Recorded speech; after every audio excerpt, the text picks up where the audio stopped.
back to week number 4, episode 4. Gentlemen, how you doing? How you doing? Good. What's up, everybody? Good. How was the brother's week, man? Derik, how was your week, brother?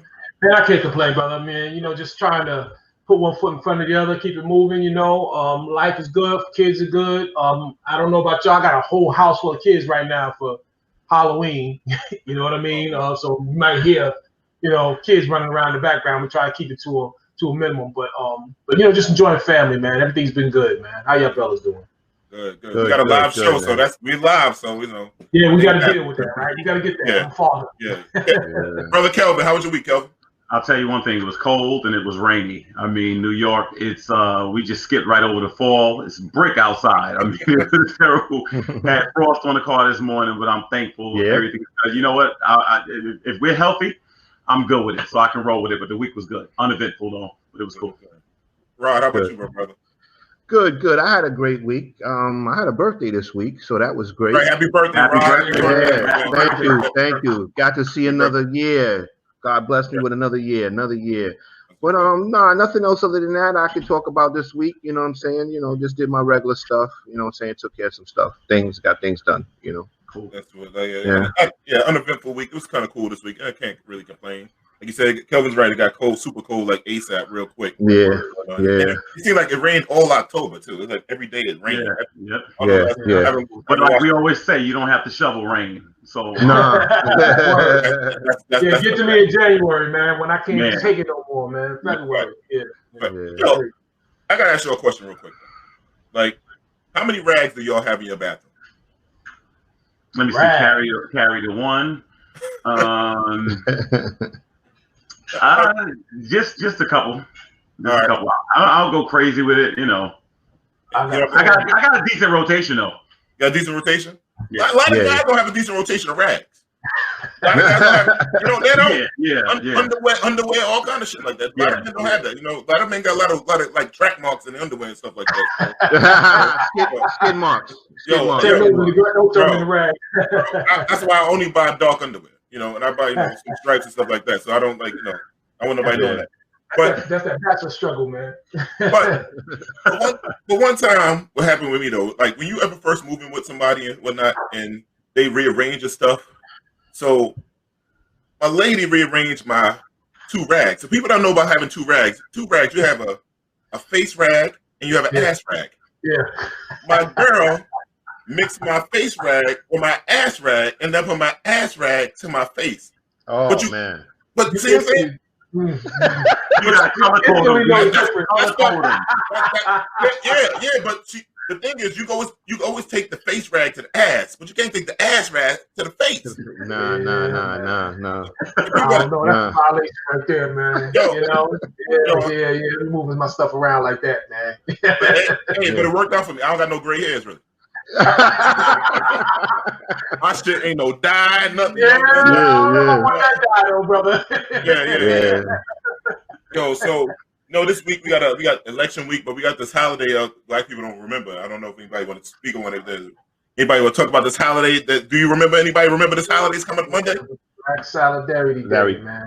Yeah, I remember it. I remember it as a kid. I don't know too many people celebrating it now, but I remember basically it was an extra day off from school or from work, and it always fell on a Monday, so you got an extended weekend.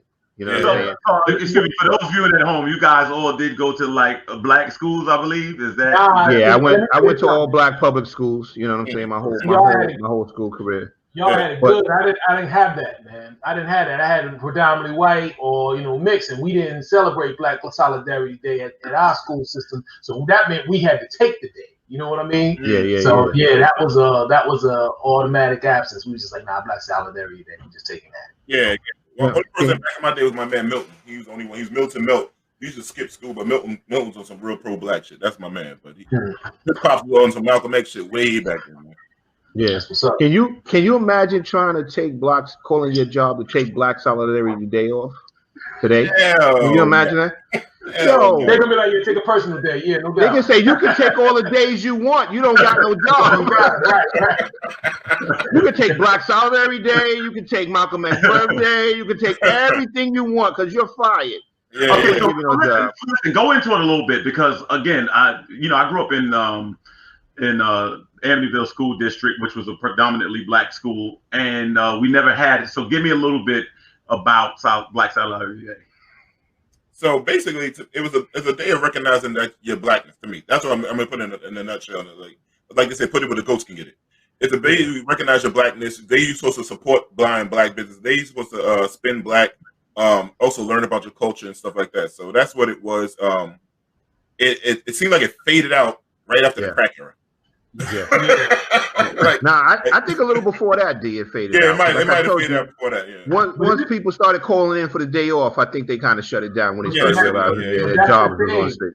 Yeah, that's the thing. If you stop and think about it, that was the beauty of it, though. You know what I mean? It was a chance to make the world miss us for a day. You know what I mean? And show what we brought to the table economically, and with regard to work-wise, and and everything. So yeah. But the thing that always concerned me, because we used to talk about that a lot in the barbershop, and we talk about I remember one time they sent a group text around saying like, we're not going to buy from Walmart or Target or any of these places, and we're going to show them the Jamaica Avenue, we're going to show them the impact of the black dollar.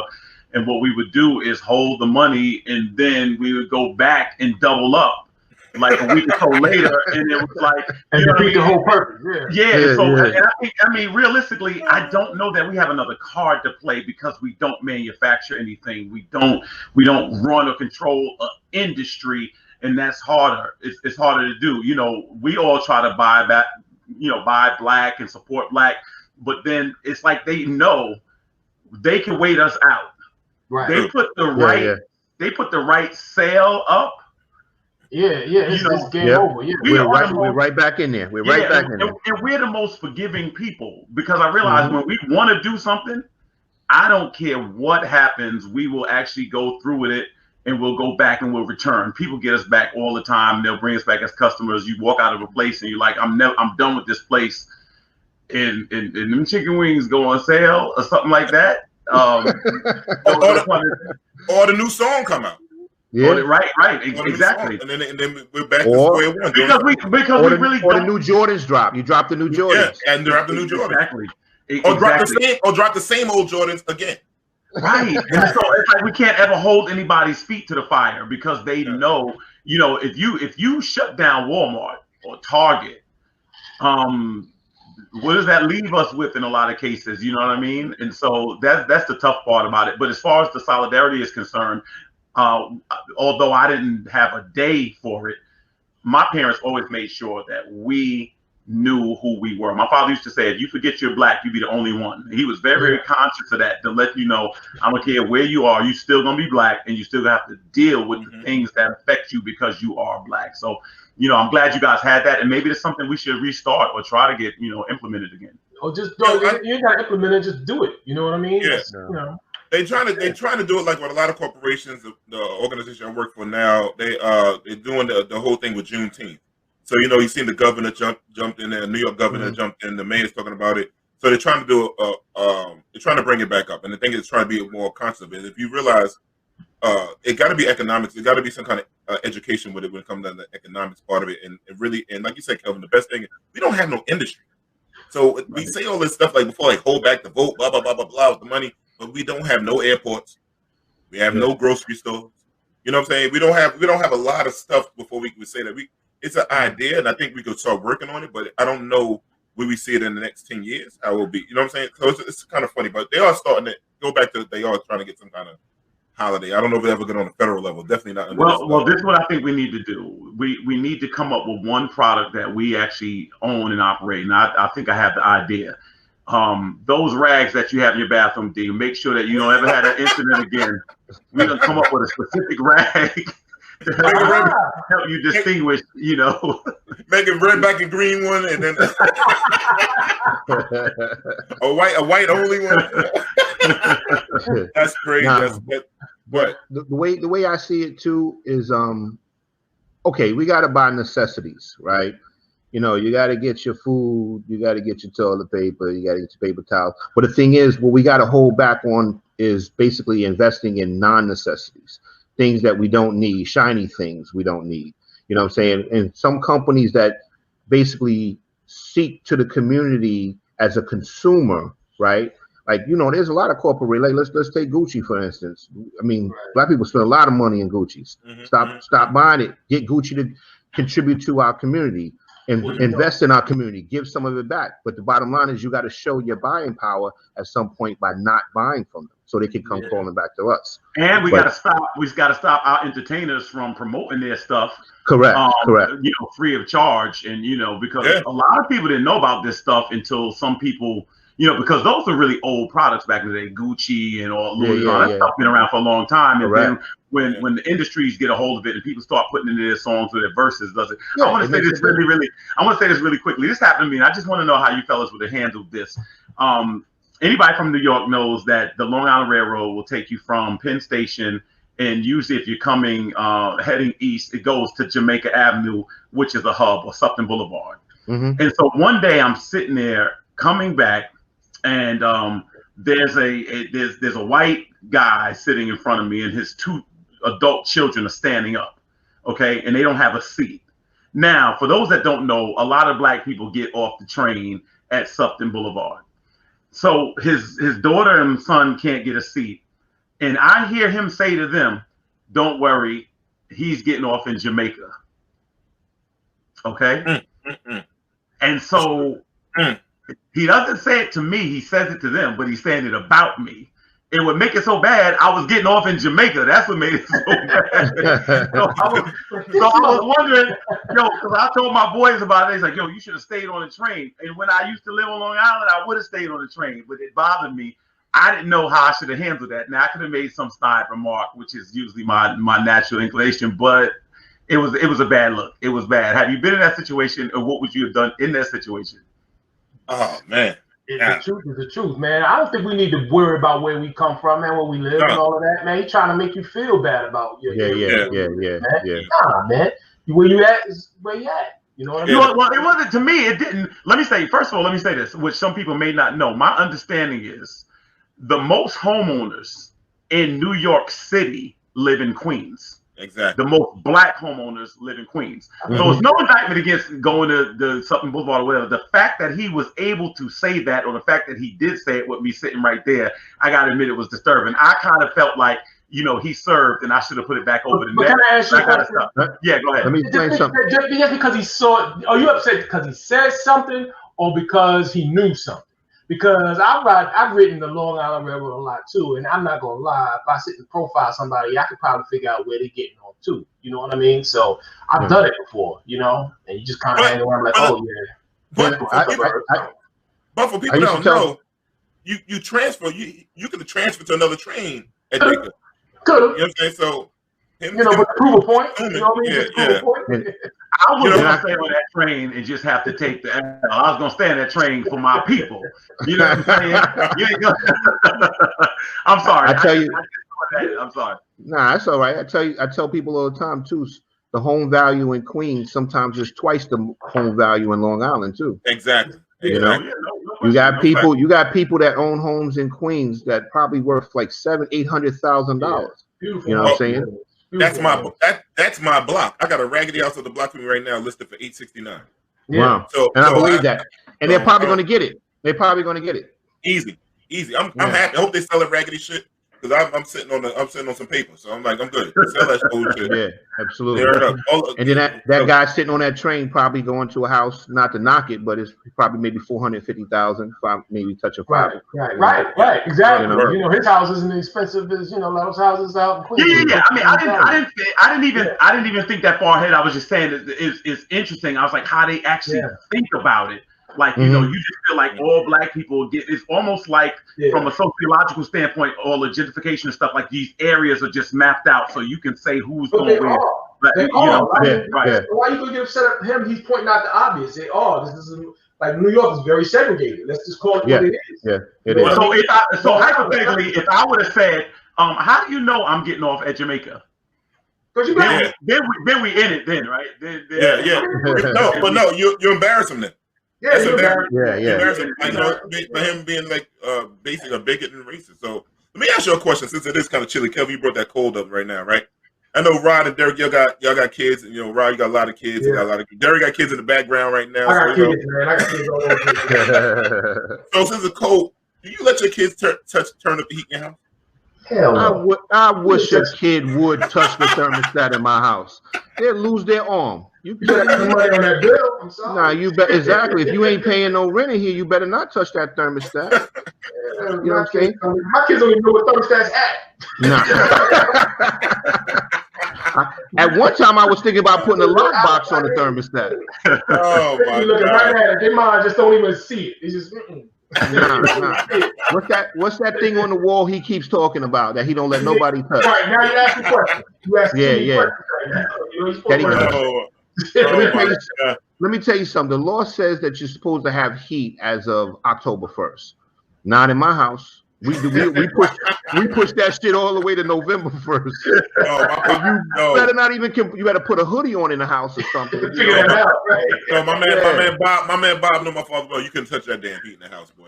You better borrow some socks, a jacket, a damn hat, a scarf. Get on the blanket. Ain't no heat coming on this house. You make your own heat. You make your own heat. Ain't no way you touch a black man's thermostat. No way. I have my wife under pressure sometimes. She be kind of nervous. Can I turn on the heat? I be like, it ain't November 1st. You ain't turning on the heat. Right. Why not? I pay bills in here. I don't care. Don't touch that heat. And leave it light. We don't even want to set a tone in here for that. Right. Because you thought about turning the heat. Because you thought about it, yeah. Oh man, leaving the lights on, all kind of stuff. Running in and out the house. Yeah. Don't leave that light thing. Yo, I remember one time, like I used to tell my son, if he before he went to bed every night, if he made sure all the lights were on, I give him a little extra in his allowance. We got to get the electric bill down. I'm not exaggerating. My son had the electric bill, no exaggeration, down to $65. In a house, not in an apartment, in a house. I hear that. Yo, I raised my son well. My son says, y'all better cut those lights out now. How much money you giving allowance though? Because to offset that. How much money you giving allowance? I gave him extra 10. I gave him extra 10. All right. Yeah, that's pretty good. That's a good look. That's a good extra 10. That was about where I was at. I think my sister and I used to get $6, but we had a work stoppage for a minute. And so what my mother did was that belt just broke the union. Like after that. Oh man! But these kids they don't know about the belt. That's crazy. Oh, let me tell you something. I want to honor my mother right now because I don't know your respective mothers, but my mother was a first ballot Hall of Famer with the belt. You understand what I'm saying? Because before she came, a lot of people could only beat with one hand. My mother was ambidextrous. She could go left to right, behind the back. Kelvin. If you go, your mom's had the belt crossover. She had the belt crossover. If you go to the Beaton Museum, they have her statue, and I accepted the award posthumously. My mother, and I would just say this lastly: what my mother was able to do that a lot of young mothers can't do. My mother did not beat you because she was angry. My mother beat you because she did wrong. See, some people would just they lose it and beat their kids. No. I did the worst thing you could do in the world, in life, and everybody that is listening to this knows this. I stole from my mother. I just want to confess it. I stole from my mother. What happened was, we were back in the day. You had those cars with the dashboard. You could see a cross, right? It didn't have the console that in the middle. And so my mother was counting out her money. She just got cashed a check, and $20 fell over by my foot. Okay, I'd never seen that much money before in my life, right? So it's $20, and I took it and I put it in my sock. And I remember my mother saying, she's like, I just can't, I'm missing $20. $20. I don't know nothing about it. They had this game years ago at a store called Play World called Domino Rally. And that game happened to cost $19.95. And so what happened was I went and bought the game. Now, back in the day, nothing could come in the house unless they bought it or knew where it came from. And my mother and father didn't play that trading with your friend. No, you take back what they had and you bring back what we bought you, and that's it. Anyway, my mother figured out that I stole that $20. How are you here today, Kelvin? How are you here today? That's a very good question. I'll say this. My mother put dinner on, cleaned the house. I'm outside playing with the dog, trying to stay out of her way. 2 hours later, my sister comes and gets me and says those infamous words, "Mommy wants you." Oh. And when I tell you, if you ever saw the movie The Green Mile, that's what it was like. I just started giving my friends a pound, saying goodbye to them. And what ensued after that was the greatest beating in the history of mankind. Dead man walking. When I tell you, the woman beat the fireworks out of me, okay? Yeah. And after that happened, I can't remember nothing else between then and right now. This is the next time I remember something. But that was the worst thing, because you know not to steal from your mother. Now, and that's what hurt up even worse. Did you do the other thing though? That's what a really good thing. Did you try to grab the belt? When it get cold, I can feel it. Did you try to grab the belt? Still feel it. Oh, don't you grab that belt.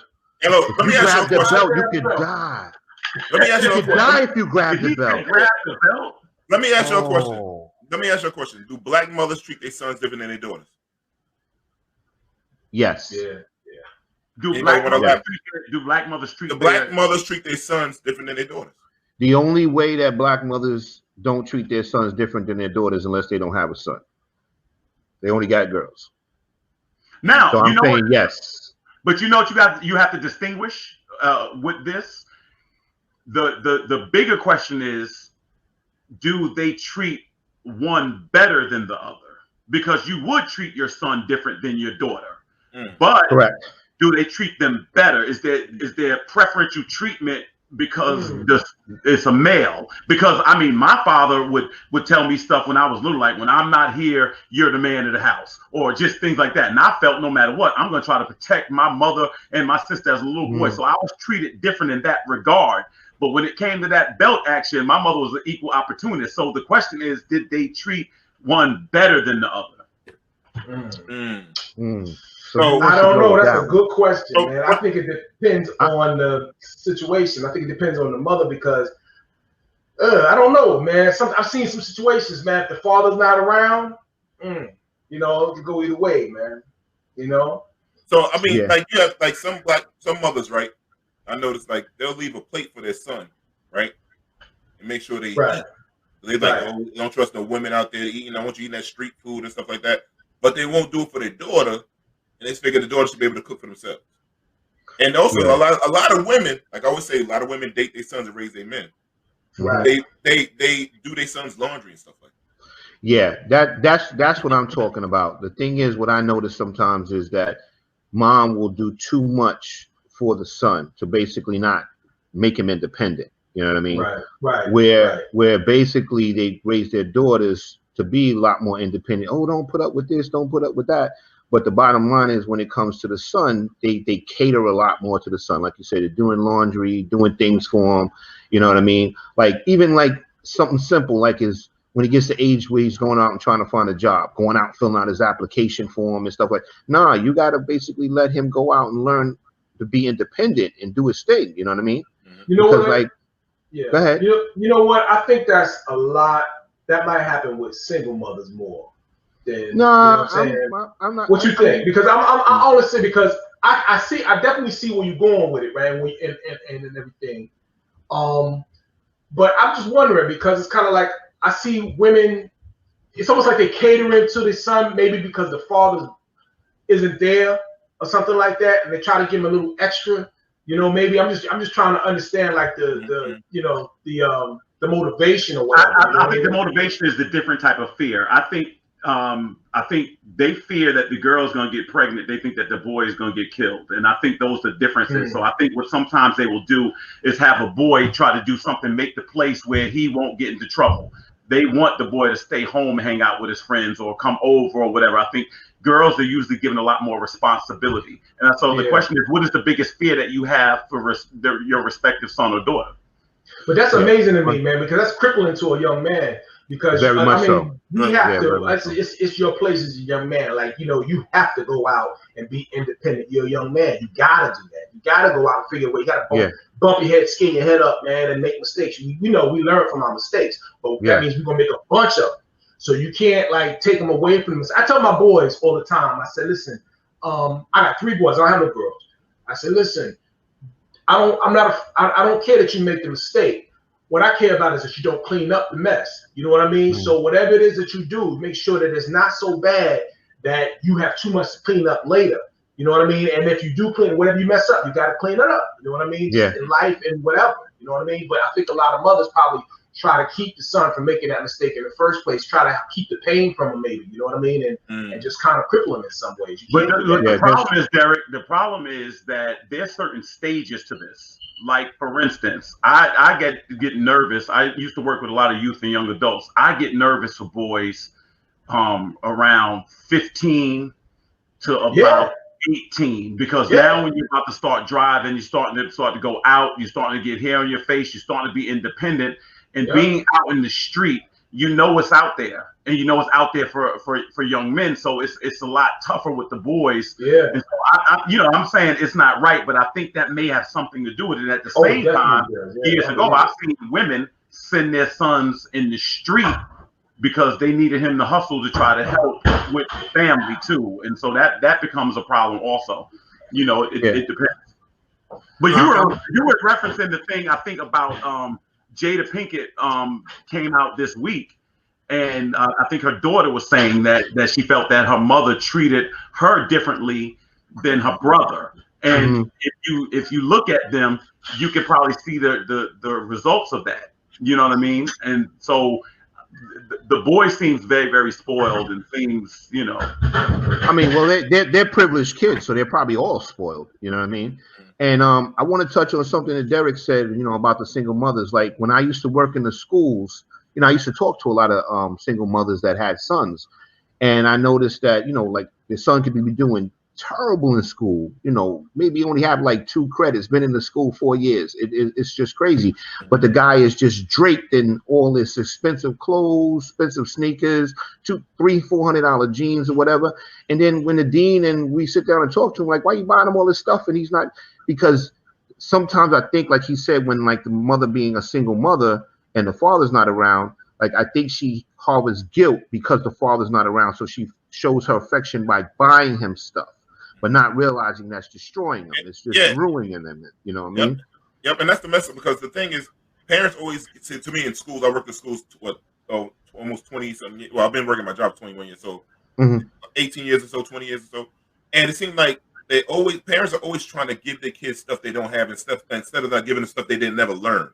They should start giving them stuff they never learned, like learning like the how to finance stuff, pay bills, be responsible and shit. Correct. You know, and that it goes to fall on a lot of young men. So my next question to you, gentlemen, do you think fathers treat their sons different than their daughters? Well, first of all, that comment that I just saw flash about the marital status has something to do with it. I think it's right. I think that goes with Derik's point. That being single versus having that balance in the house is different. You know what I mean? You have parents there. It's different. Now, I've always believed that a lot of fathers kind of cater to their girls a lot, and mothers with the boys. So I think there is a opposite effect. But when you have 2 parents there, it may be different than that single parent. That single parent is counting on one of the 2. You know, that single parent may be grooming this girl to be able to cook, and usually they just feel that the girl is more responsible, because we have to realize and take consideration, girls mature faster than boys. And that may have something to do with it. They just do. They mature. They do. Like this one guy said something that was interesting. This a guy I know. He said, I can give, and he'll do it sometimes as test. He said, I will give my daughter $5 and I will give my son $5 and let them go to the store. He said, my daughter will buy 2 pieces of candy and bring back change. My son will come back to I'm $2 short. Can I have another $2? You know what I'm saying? And so sometimes I think it has something to do with it, the way they mature in their responsibility. You know, but I know you're asking how the parents treat them and how they should treat them, and I agree it is different. Yeah, I admit myself, as far as the way I treat my daughters compared to the way I treat my son, there's definitely a difference, because I feel I have to prepare my son for a different place in the world than my daughters. You know what I mean? So I can't tell you how many times my one of my daughters might do something and my son would always say, "Whoa, if I hadn't did that, you would have knocked my head off." You know what I mean? But there's a difference. You have to be more disciplined. You have to be more responsible. You know what I'm saying? You may be head of a household one day. You may be somebody's father. You may be somebody's husband. So I'm grooming you in a different way than I'm grooming my daughters. Not to say that I'm not preparing my daughters for life, you know, too. But the bottom line is, as a man, you have to play a different position, whether it's in a family, whether it's at work, whether it's in your own life, whether you want to teach them to be ambitious. There's a lot of different things I got to prepare my son for. That's just a little, because it's just going to be a little bit different out there for him as a black man. Some of that based in the fear of what you've seen, of Correct. what you've done for a living, that you actually see. If a boy runs off the road, the margin of error is not it's not the same exactly. If a boy gets in trouble, I know also too. There's going to be a difference if my son has an encounter with the police compared if my daughter has an encounter with the police. Right. So I have to prepare him for a lot different things. You know what I'm saying? Like I know as a man, don't let your ego kick in with certain things. Don't let your pride kick in with certain things, because it could be costly. You know what I'm saying? But I openly admit, and I've had these conversations with my kids, my son, my wife. I definitely treat my sons different than I do my daughters. Right. Right. Coming from a good place, though. Yeah, it's coming. Like I said, I have to groom him for a different place in life. Right. You know. Right. Yeah. Right. We gonna lose a sponsor behind that, but it's still gonna be a good place. Yo, we got a sponsor. We got sponsors. We lost it in advance. Oh, we ain't never gonna. We never gonna get no sponsors again. I'm working, man. I'm working the phones, man. It's just like, you know, last minute we're missing a lot of good sponsors to get. And I think with this guest tonight, we're definitely going to seal that we're never getting a sponsor again. Yeah, one of our guests had to cancel out, so we got another guest, but this we might not get when that person comes out. Let's pray for other guests. Our other guest, our mother that is really sick, so she couldn't cancel. We plan on having her probably like next week. But since you guys talk about family stuff, what is like wifey material to you guys? Well, I'm gonna say this. I gotta just chime in for a second. I have one of my close friends. And she's actually watching tonight. She resents the actual term wifey. She resents it. And I think she feels it is something that is almost relegated to the black community because people don't actually get married. And dudes be like, dude, that's wifey right there. It has not made a commitment, all this stuff like that. So I could just tell in advance without even hearing from her, we've had the discussion. So with that said, I understand. Listen, black people would swag on right? Yeah, black people swag on everything. You know what I'm saying? So like, it's a little trickery to it. I have to say that. I mean, basically, I get it what you're saying, but like, come on. Yeah, you're getting the milk and you don't got to buy the cow. So you give her this label to make I totally kind of feel it. Yeah, but even if you marry, you still call her wifey. But she is your wife if you married her. I mean, you can't help but call her wifey if you married her. Yeah. But she's not my wife is not wifey. My wife is my wife. Yeah. Correct. Yeah. No, I call my wife my wife too. Derek done brought our sponsors back. Go ahead. I don't know, man. I'm just telling you the truth. You know what I mean? I mean, listen, I don't want to disparage anybody's relationship, bro. You know what I'm saying? The women are ripping us apart. Listen, I love you. Yeah, I know. Listen, I love you. I'm wearing pink again. Directed to D. That's it. D. I'm wearing pink again for the Tatas for the last day of Tata month. I'm wearing pink. So much for that sponsor, Derek. We had it for a second. Okay, so the crux of it is this: the type of woman that you want to settle down with. Yeah. The type of woman that you feel like you like to commit to for the rest of your life. Marriage material, as white people say, he's husband material. That kind of thing. I think it's subjective. Go ahead, Rod. I've heard women use the term wifey. Like I've heard women say that they think they're wifey material. I've heard women say it. Exactly. But the thing is, there's nothing wrong with it. The thing is, I've had conversations with women that say, I think I'm wifey material. And the first thing that comes out of my mouth is like, you may upset people, but it's not determined by you. It's determined by the guy. If you're his wifey material. To me, like I always, when I was in a relationship or looked for marriage or whatever, one of the main things that I always looked for was loyalty. because I was going to give you 100% loyalty, and I expected the same thing in return. And the thing is, I always look for somebody that I can have a friendship with. You know what I'm saying? Like me and my wife were friends first before we were lovers and in a relationship. Like I actually enjoyed being around her, and that's what sparked it with me, because I'm like, wow, this is cool. And I remember me and my wife's first date, we went to a football game together.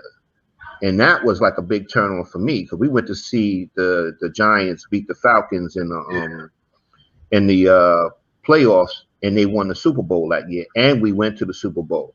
So I'm like, wow, this is like a homie that, you know, I can hang out with, and you know, but we were able to kick it. We were like-minded, you know what I'm saying? We liked the same things. We enjoyed each other's company, and just sitting around doing nothing was cool with me.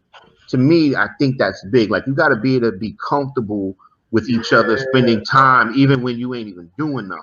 You know what I mean? We ain't saying nothing. I could just sit there and watch TV with my wife. We ain't saying nothing for 2 hours. We just sitting there watching it. You know what I mean? Because you gotta understand, this is somebody that's you supposed to, under the best circumstances, you're supposed to be with them with the rest of your life. You gotta like them. You gotta like them. Okay, but wait a minute.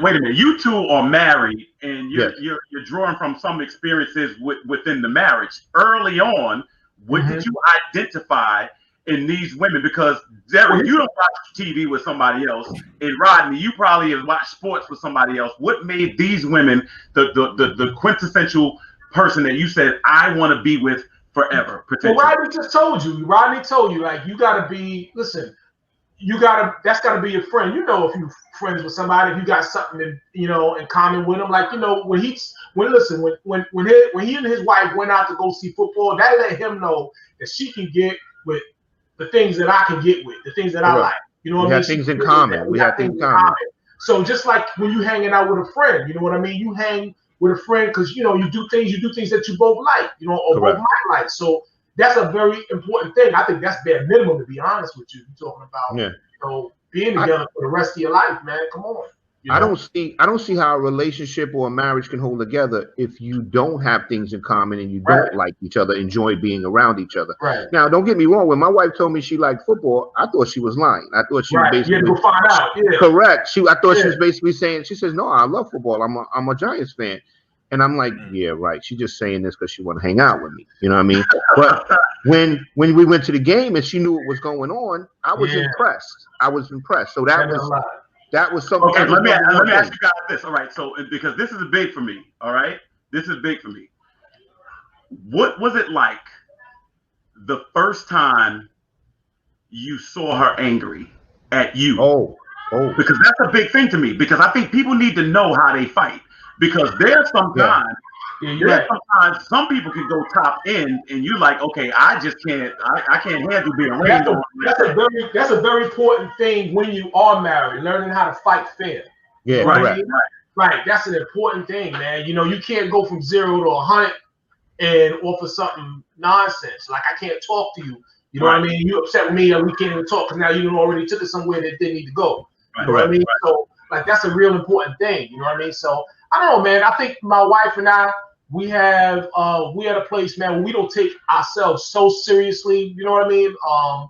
I know myself. I think I'm a fairly humble dude, you know. So I'm not the type of person that she just can't say anything to. You know what I mean? So she can speak her mind, you know, within reason, of course. You know, me be respectful. You know what I mean? But you know, she got upset, and I didn't agree, and that was it. But you know, every time we do argue, every time we have argued, what happened was, and we made up. It just let me know. Okay, we just got a little bit stronger. Correct. We overcame that. You know, she might give me the cold shoulder. It might last 3 days or 4 days, but then we get past it, and it's like, okay. And I'm doing the same thing. I'm uptight too. But then when we get past it, it lets me know, we just got a little bit stronger. You know what I mean? Yes. You have to be able to see each other at your best and at your worst. You know what I mean? So the thing is, like, I remember when we had our first disagreement, like that.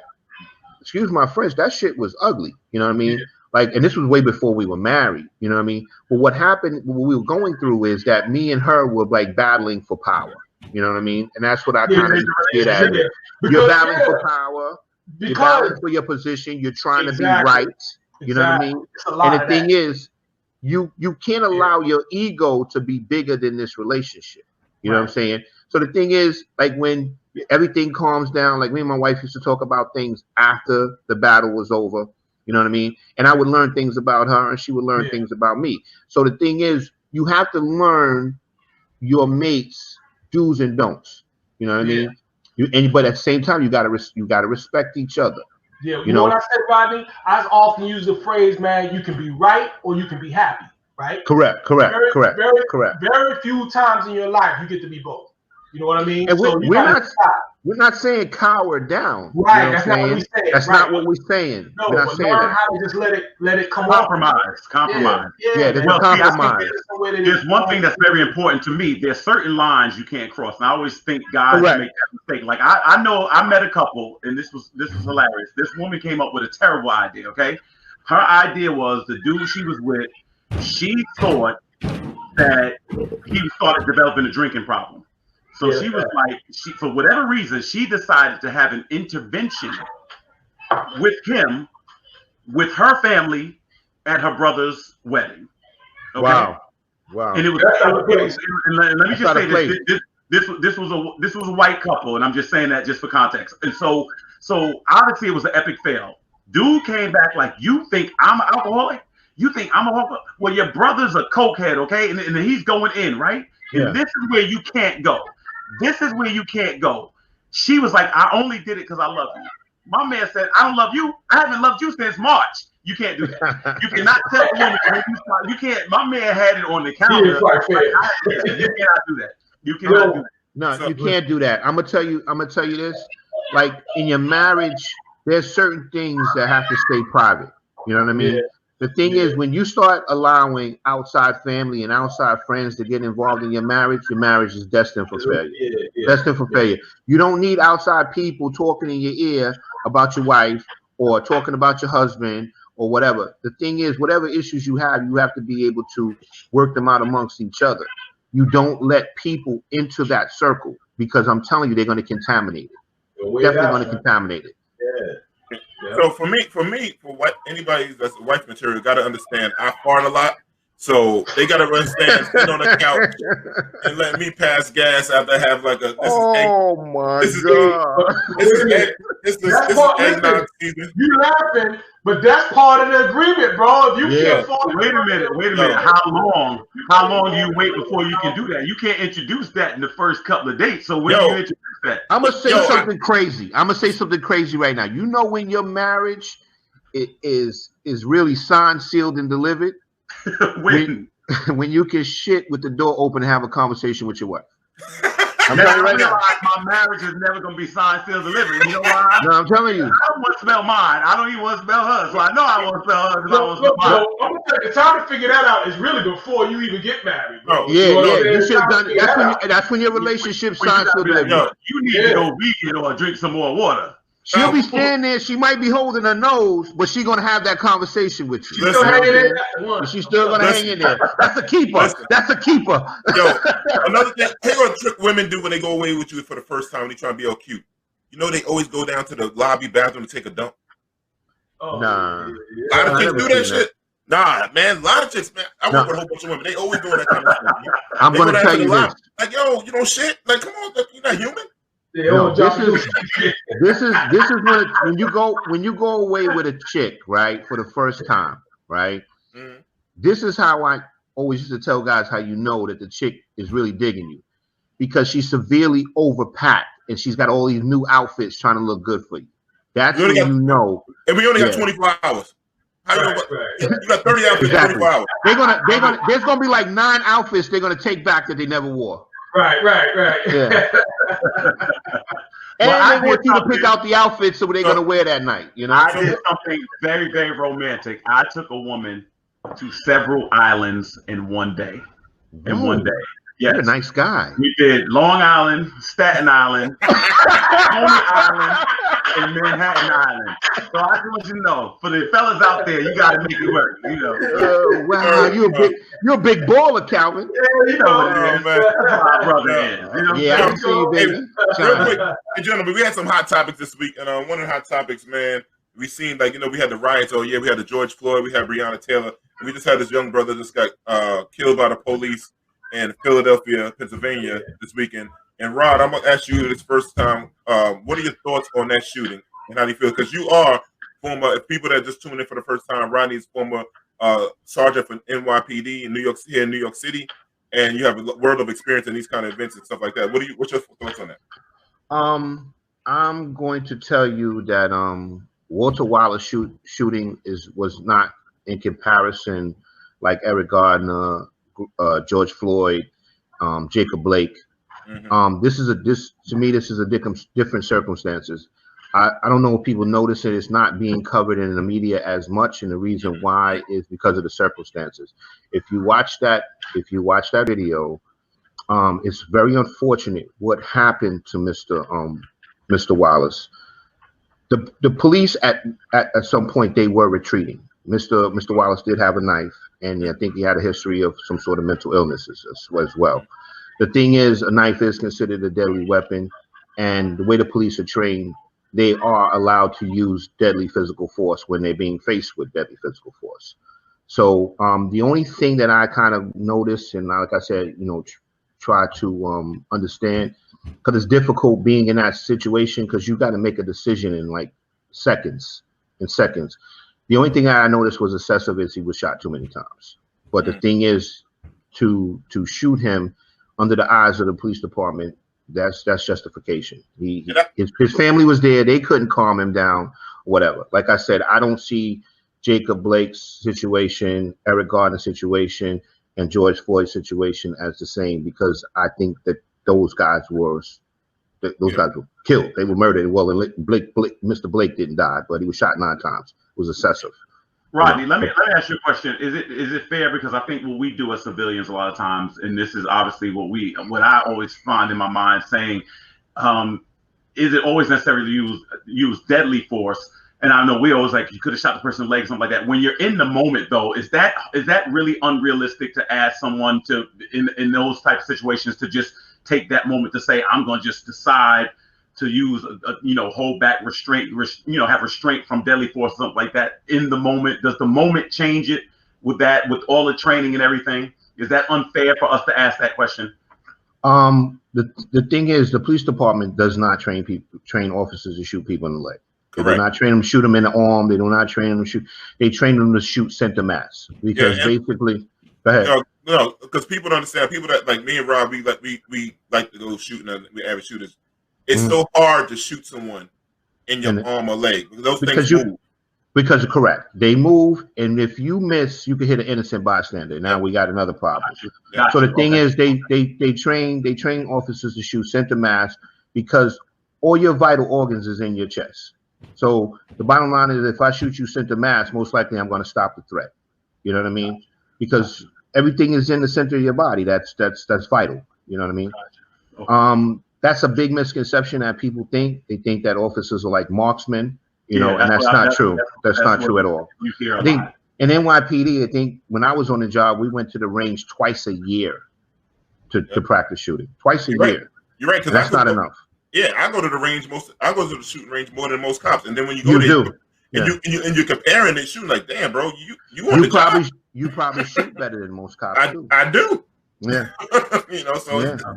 But it's sad. Let me ask you another question, Rod. So, where was? I mean, you're not Philadelphia police. Where were the tasers? Do you know if Philadelphia Police Department has tasers or anything like that? Or? I'm under the impression that Philadelphia police officers do not carry tasers. I don't think they were issued tasers. They should be. You know what I'm saying? Because that's non-lethal.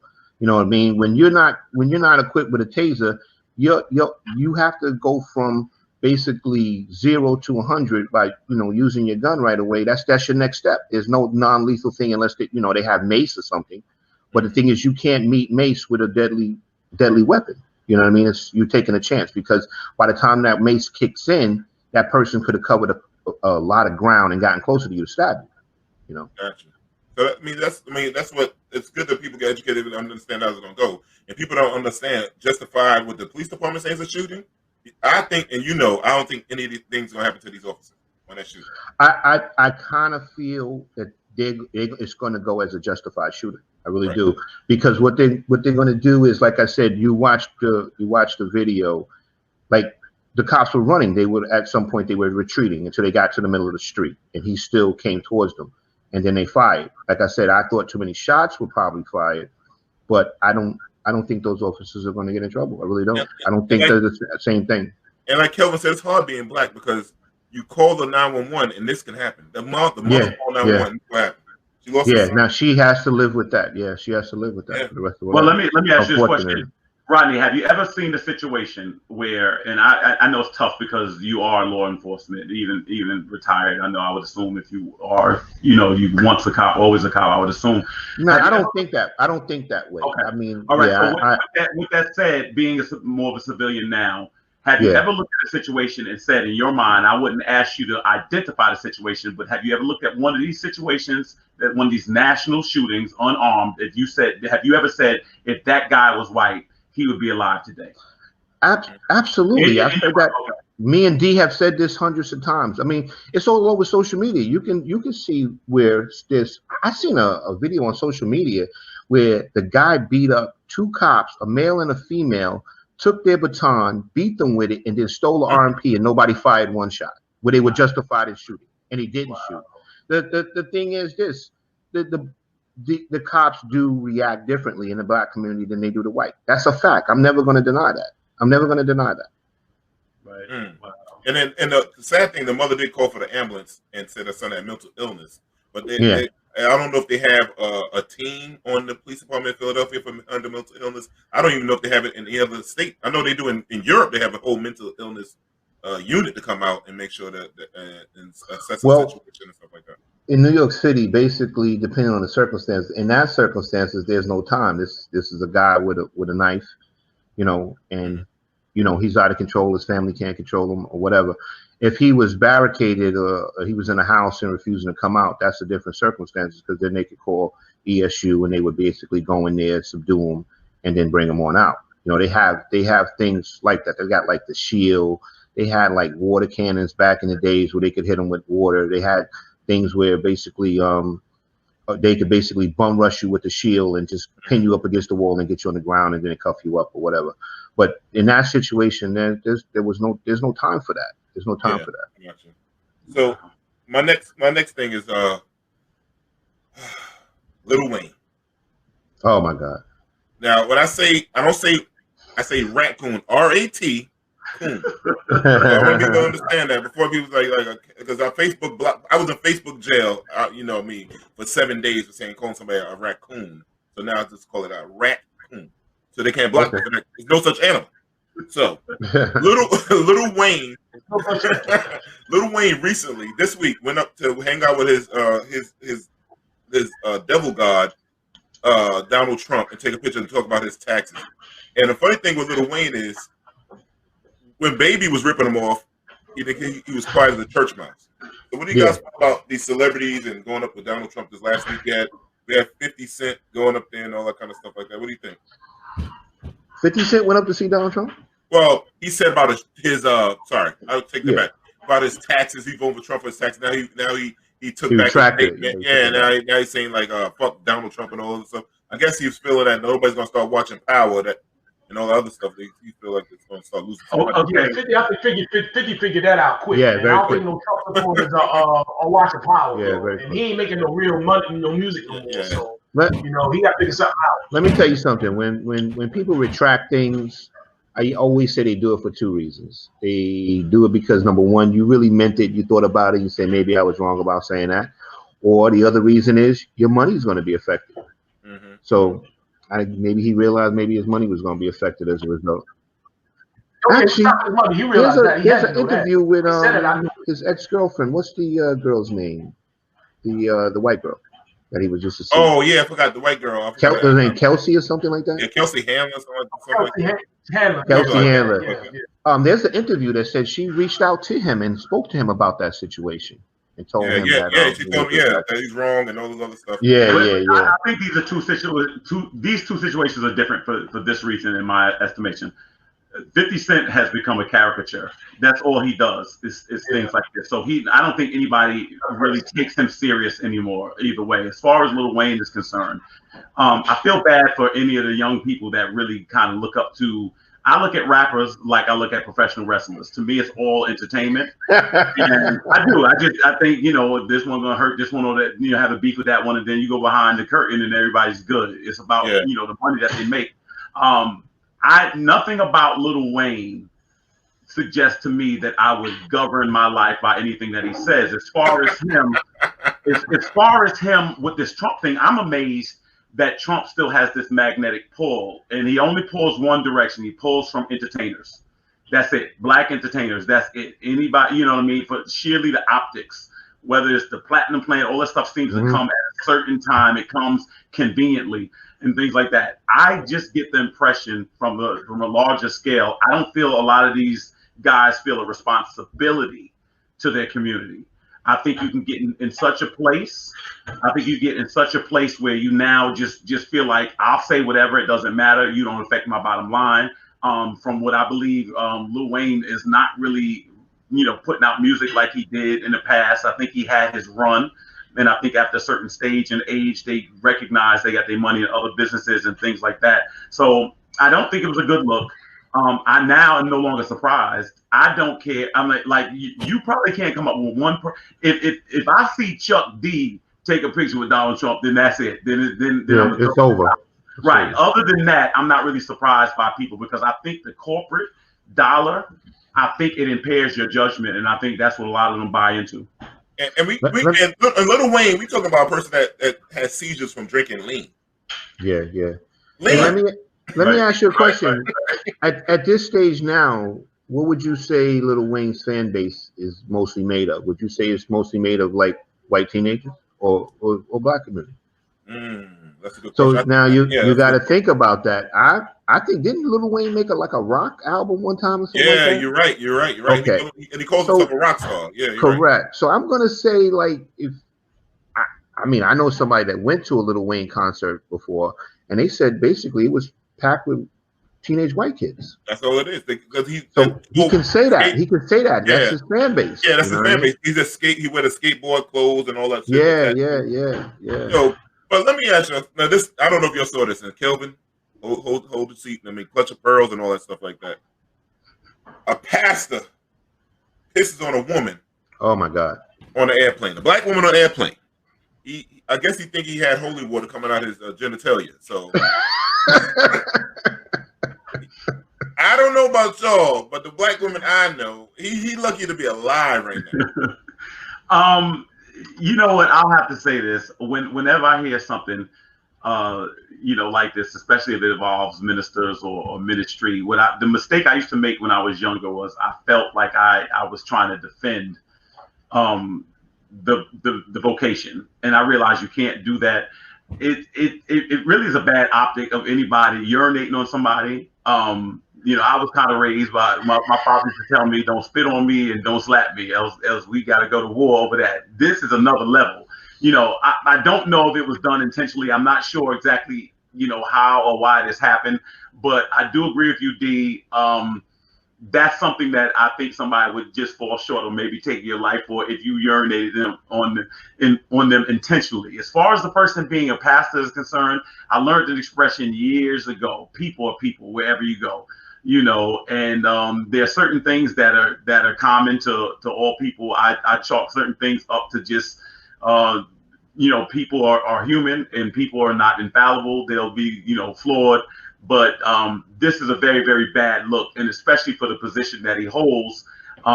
Is the woman alleging that this was done intentionally? Does anybody know that? Because I wasn't too familiar with it. He's saying that he was. Yeah, he's saying he was on Ambien or some kind of drug, and I guess he might have thought he was going to the bathroom. But so, D, do you think this was some type of sick fetish? Is that what it is? Because I want.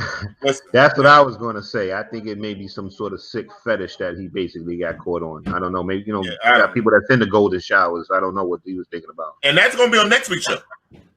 What?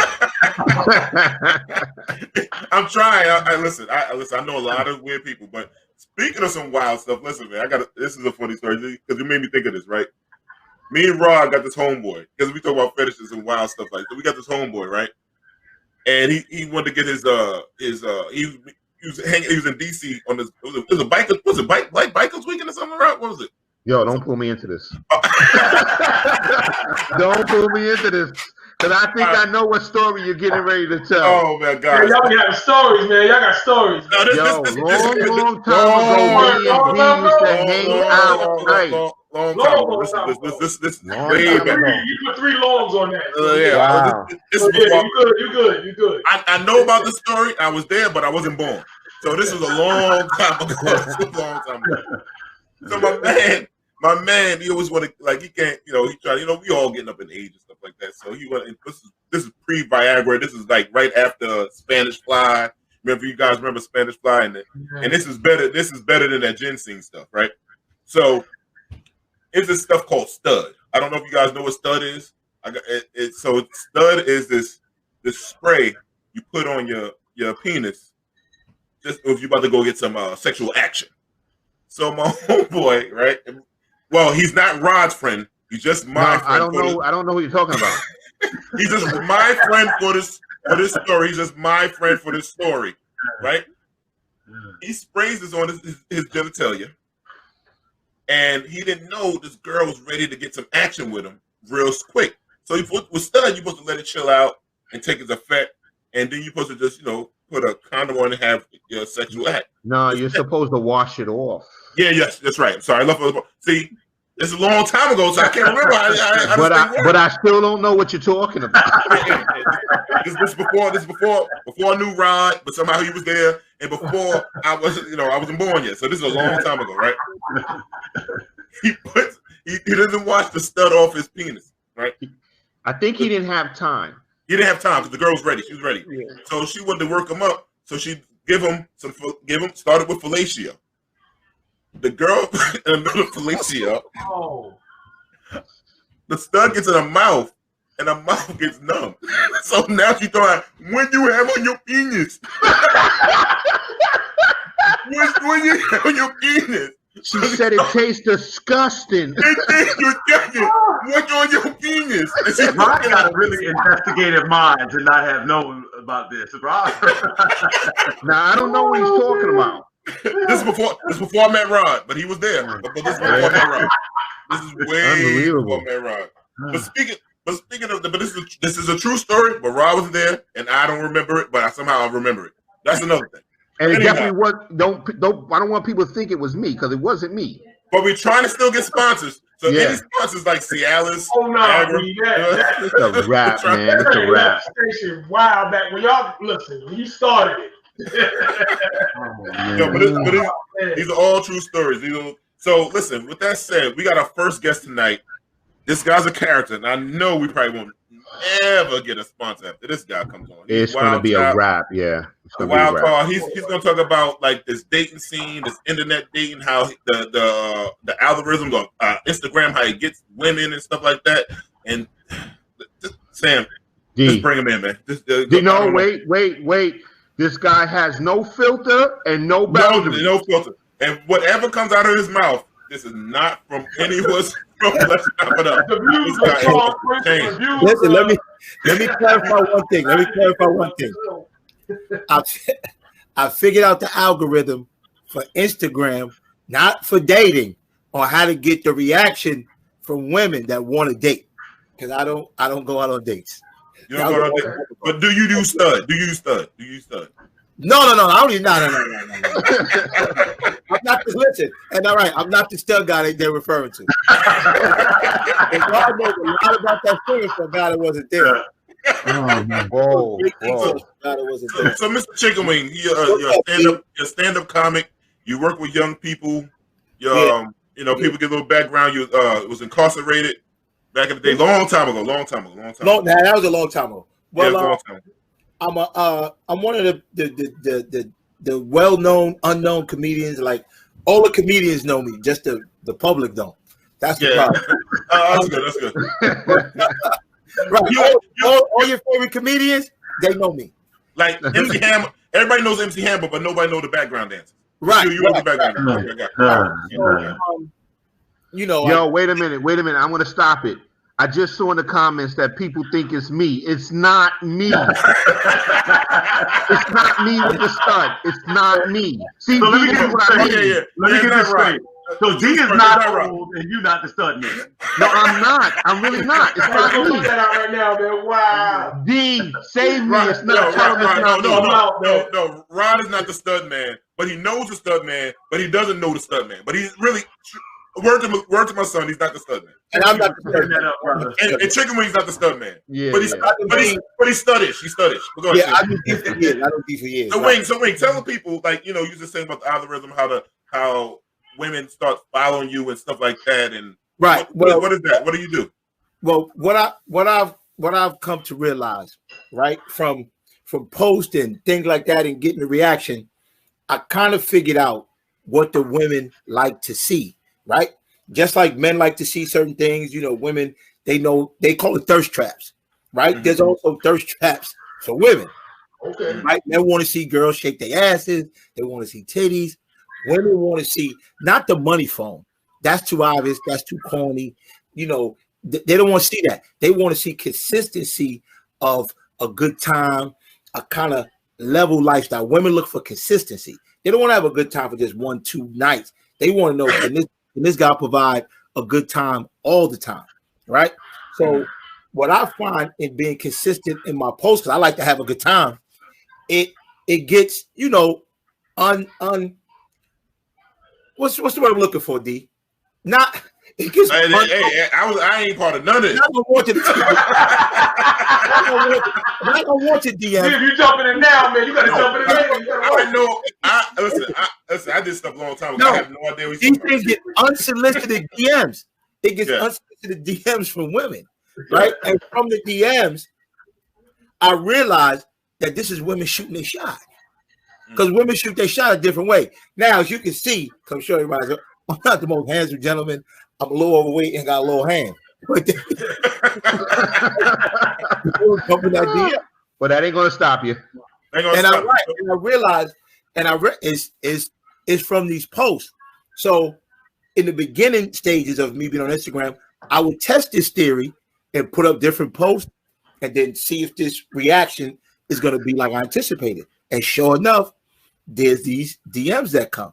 So every now and then, after getting, you know, a certain amount of new followers, I'll put the post again on the Throwback Thursday, and sure enough, you get these new people that didn't see it before. Hey, how you doing? You like good? And it's kind of comical to me, really. Mm-hmm. But I just do it as entertainment. As my page is the Chicken Wing Show, it truly is a show. Let me ask you something, Chicken Wing. So these DMs come in from women that are not your followers. They're totally strange women. No, they're followers, but they're strangers. Women I don't know, because people follow me from all over. They're strange. I don't know. But let me give an example. I told a friend of mine, I won't say no names, but his initials are DP, right? Man, that daggone Darren Parker's or something like that. Listen, and if you follow my page, you'll kind of know what's going on. I'm not going to give no more hints on who it is in that. I had told him, like, yo, I figured out this Instagram thing. And he was like, man, ain't no figuring this out. It's nah. You don't know what you're talking about. Right? So time was going on. I kept telling him, yo, I figured this thing out. So he said, nah, man, you bugging, nah. Women are different nowadays. So it just so happened that he had did some things to raise his credit score, and he was showing me, you know, to kind of inspire me, and we proud of each other, things like that. So I used that as an example to show him that this algorithm I figured out is true. I said, give me permission to post that picture of your credit score and tag you. He said, no problem. So I posted it with a picture next to mine. I made up a fictitious story that we are having a credit score contest. And whoever has the highest credit score by December 31st, the loser has to buy the winner dinner. I told him when I post this picture, women are going to jump in your DM. I posted the picture. About 10 minutes later, he called me. Yo, man, this girl jumped in my DM. She's nice. And I said, you can't post obvious big baller bragging shit. They onto that. It gotta be a curve. You gotta trick them. You see what I'm saying? So this is a trap. This is a trap, you know. Diabolical, bro. That's diabolical, man. Listen, we can't go on Instagram and shake our penis in front of the camera to attract girls. Whoa. something else to be used a thirst trap. No sponsor. We getting no Watch sponsor. the credit. Yeah, this guy's gonna blow it up for us. It's over. But I gave you 3 of them. Y'all said I get 3 of them. Okay, that's one right there, Vic. Vic, that's one. So we didn't know. So no, but there's so many other things, right? Like there's certain pictures I know if I post a picture of me on Who Wants to Be a Millionaire, right? That garners a lot of attention, right? The number one question is they want to know how much I won. I never say how much I won. Leave that out there. It's like a cliffhanger on Dallas, on the show Dallas or something like that, or cliffhanger on Power. So I always put the video up of me on Who Wants to Be a Millionaire. I got a picture of me in the Louis store with arms full of Louis Vuitton items. I'll put pictures of me jet skiing, pictures of me in a hot air balloon, all these kind of pictures, right? Garner DMs, right? And like I said, it's for entertainment purposes. But you can't say, yo, like people say, you front for the gram. I'm not front for the gram. That's two. I'm not front for the gram. I really been on a hot air balloon. I really been jet skiing. I really do all these things. So it's not front for the gram. I'm just putting it on the gram, right? Some people post the Brooklyn Chop House. They post their plate so people know they've been at the Brooklyn Chop House. That's why Brooklyn Chop House has the name on the plate. They figured out we put our name on the plate. People take pictures of our food. They know it's Brooklyn Chop House. And now everybody flocks to Brooklyn Chop House. One thing about black people, especially black women, they are like sheep, right? Now listen, if y'all say all chicken when you lie, I'm gonna give you the latest example. Listen, ho. When you say sheep, black women, this is my Let me the views expressed here on Let's Pop It Up or not. I am wearing pink because I love black. I give y'all the view. Y'all all should nod your head in agreement. My proof, right? My latest example: black women are like sheep. Like the same thing, you put Brooklyn Chop House on the plate. They take a picture of the plate, Brooklyn Chop House. All of a sudden, all the women want you to take them to Brooklyn Chop House. The latest example is Tulum, Mexico. All these girls want to go to Tulum right now. Before the pandemic, these women never heard of Tulum, but now they flocking there in droves. You see what I'm saying? You think this is an original thought? They saw this and they're like, Tulum, I gotta go to Tulum. They all want to go in that. So listen, so that's the power of the internet. The same way these women flock to Tulum, because every other woman, it's the same type of thing. You put it in their face, they will come. You set the trap, they will. Wow. So basically, this is like the dangling of the carrot theory. The dangling of the carrot. So you're going to have you ever heard of so many women going to Tulum, or even the word Tulum before the pandemic? No. I haven't been there. I haven't been there myself. I haven't been there. I've never been, but I know what you mean, though. Yeah. So basically, when you make these posts, right, women see it and they just want to be part of your action, and that's why they DM you. Right, they DM it just to see what's up, right? Like, okay. Like, listen. First of all, I tell them I do have a girlfriend, right? Like I said, I have a girlfriend. Now, my girlfriend has had conversations with me. Why don't put me on your page? Oh, Kelvin's praying for you, bro. Listen, she said, no, listen, I'm gonna tell you conversations me and my girlfriend have had about my page. She says, why don't put me on your page? I said, my page is for pure entertainment. It's called the Chicken Wing Show. That's the name of my page. You don't see Steve Harvey's wife on the Steve Harvey Show. You don't see Jimmy Kimmel's wife on the Jimmy Kimmel Show because it's for entertainment. You see what I'm saying? Okay. So they come to my page to see me. They don't come to my page to see us. So I explain that to her. They come in here for entertainment. There's characters on my show. D is a character on my show, on my page. My friend Jerry is the character on my page. Okay. So these are people that do funny things. Okay. So that's hold on, Vic. I want the viewers to read the banner that just went across the bottom. The views expressed by Chicken Wing are not supported by us. Okay. So I got another question for Chicken Wing. What women that jump in married boyfriends? What's your thoughts on that? What are they situation? Here's what I realized, right? The best, and this advice I give people, right? Because I give people advice on dating, right? Because I have a pretty successful relationship with my girlfriend, right? When I met my girlfriend, she was in a relationship. Let me say that. So this is where my experience come from, right? So you got your girlfriend trickery?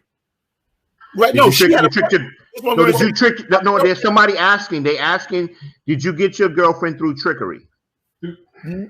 No, you let her tell it. That's what she says now. I tricked her. Yes. Okay. Did you post your credit score? No, not the credit score. No. Oh. My friend got a girl off credit score.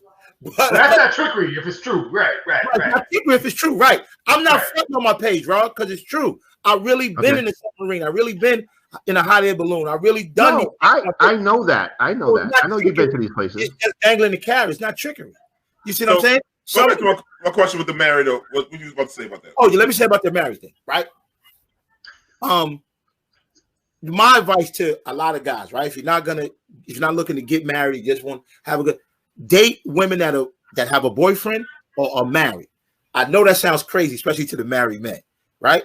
But there was a time where I only dated women that only had a boyfriend or a husband. If a woman wanted me out her face, tell me you single. If you got a boyfriend or a husband, you my kind of woman. Let me tell you why. And let me tell you the line you get them with, right? Especially if they have a boyfriend. What I'm going to give you is a good jewel. If a woman tells you I have a boyfriend, you say, perfect. She's going to say, what you mean? You say, like, listen, I'm just trying to holler, be your friend. Oh, I told you I got a boyfriend. The next line you say is, you don't strike me as a first come, first serve type of woman. And then they say, what do you mean by that?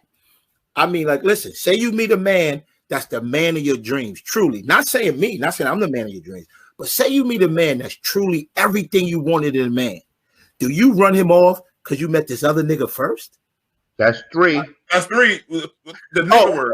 Go for the bonus. Go for the bonus. No, but listen, this is good. You tell women that, right? Do you run him off? Do you run the man that's truly the man of your dreams? He's not front. He's not using trickery. He's truly everything you wanted in a man.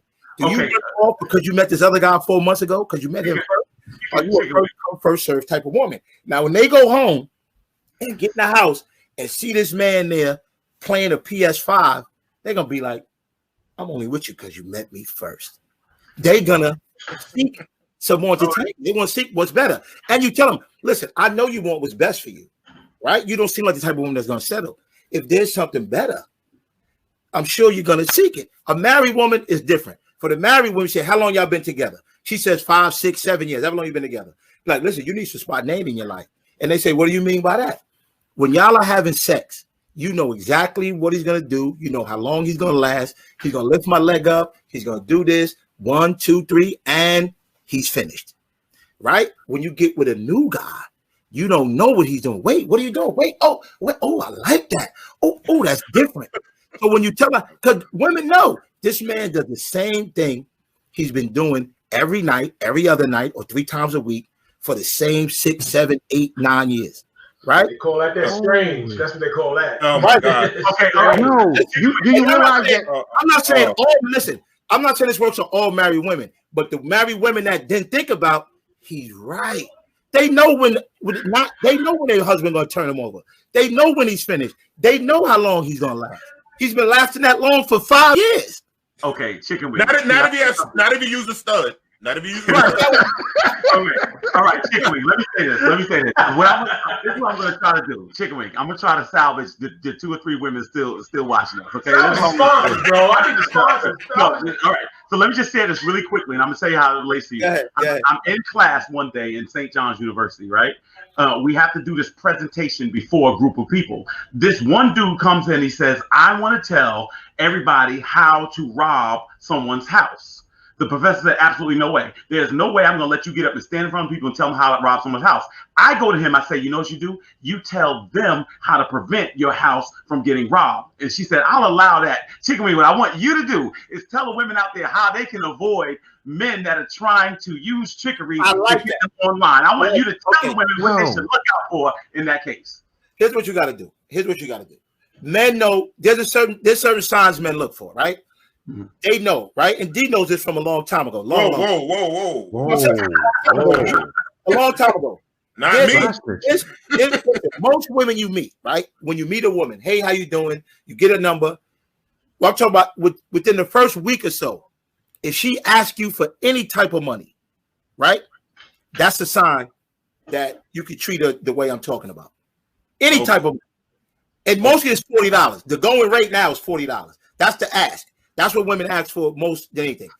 Listen, if she asks for, can you do the king? That's a given sign. So women, if you want to prevent a man from thinking that you're a certain type of woman, don't jump into asking him for money for anything. Oh, can you send me $4? Oh, can you, because I want to get, can you do it? Don't do that. That's a dead giveaway. That's a dead giveaway for a guy to rub his hands together like Baby from Cash Money. Oh, okay, I know what she's about. So it's hard for me to do it with a little hand, but you know. So listen, we have to counteract this guy here. So I got a sister that's about to come up. She don't give a damn what he's talking about, and she's about living her best life, out here dating. And if anybody watch Insecure, they had a segment when one of the ladies on Insecure was saying like she's on a rotation. Like, so I'm not saying she's on a rotation, but I get it because she's reversing it. Us dudes do we want to do. Rotation, D? Rotation is basically rotating dudes like how we used to. Well, when I used to long time ago rotate women out here like you do back in the day. Rotation to me, I thought you talking about a plantation full of hoes. No. Oh my God. Oh my God. Our sponsors are now coming back for like a month or so. So we might get banned from Facebook and what we call it. Okay. The tape is running again. Rotation, like rotation, but rotation. Rotation. So let me bring her in. Can we bring my sister in, Anitra, right now? She's gonna set you straight in, and she's gonna give people her insight on out here dating these men out here. What's up, sister? How you doing today? I'm good. I'm good. Hey, girl, what's up? Interesting for sure. What's up? What's up, girl? How you doing? I'm good. I'm good. You got a boyfriend? No. Wing. Let me do the show. So, yo, mute his picture. Mute him for a second. So, Anitra, his picture too. So, Anitra, listen, I'm gonna just explain to people who you are. Like, you got your own money, you got your own house, you're educated one of the best schools in the country. The best. It's not one of the best. The best. You went to one of the best the best of college out here. She getting her own paper. She out here and like right now you living your best life. Like so. Some people don't understand, especially in our culture, how like women, like it's not you're not living that double standard. Like I'm going to get mine, do my thing, So what do you feel when people say like, girl, why are you doing this and all this other stuff, blah, blah, blah. So the first thing I tell, and this is my mantra right now, mind the business that pays you. So worry about yourself and do what makes you happy, and I'm gonna do what makes me happy. But also, at the end of the day, it's your life, and you have to get up and live it every day. So I really am not into other people, which is probably why other people's perception of me, which is probably why I'm the way I am. So as they're like, hey, I can date more than one person at a time and tell them all about each other and realize, hey, I'm really not looking for a relationship.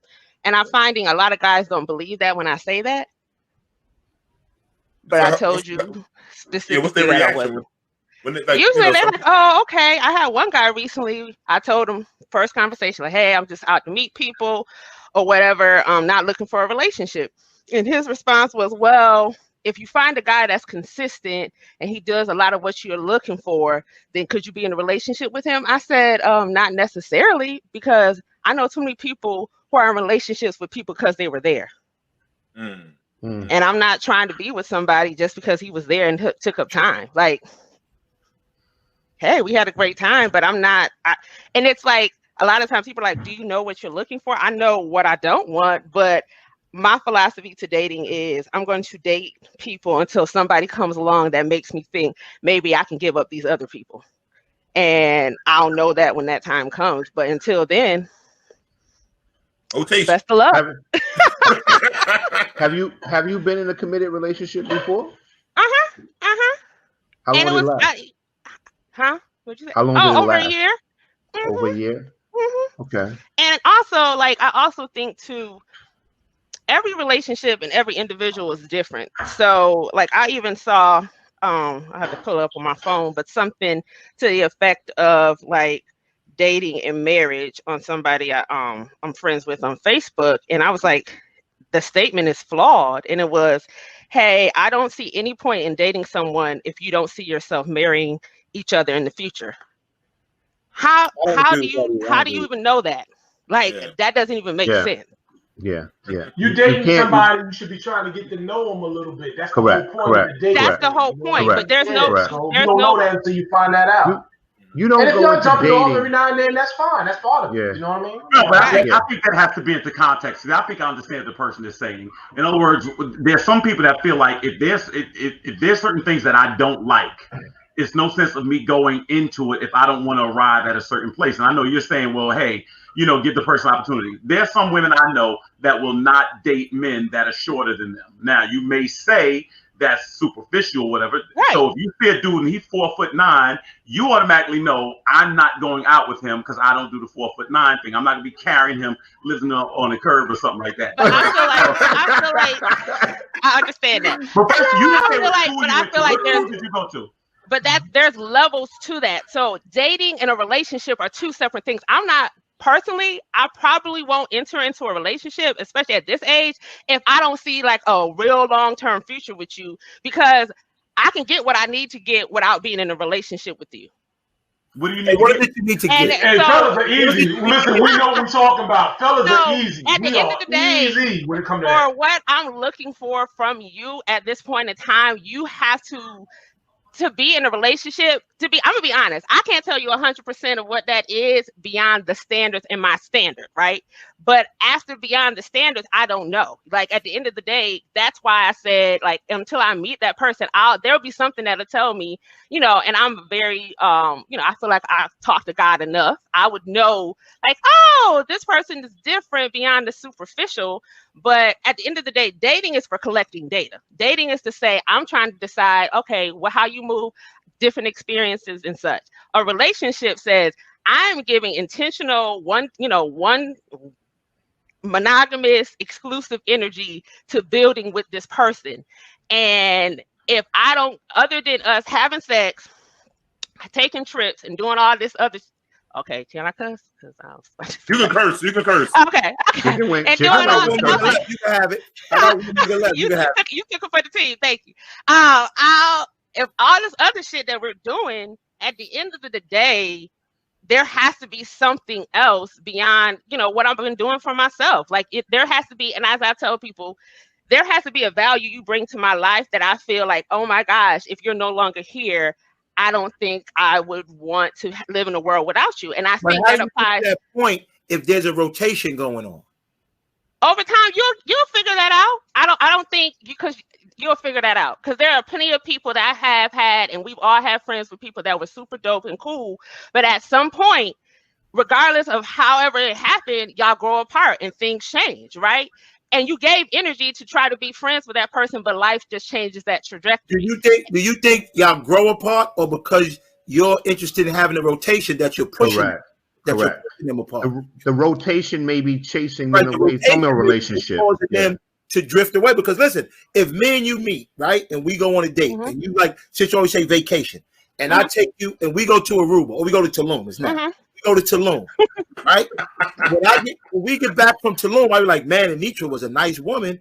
We had a good time. I like her, right? Things happen at work. I got to get my life back on track. I'll call you 3-4 days later.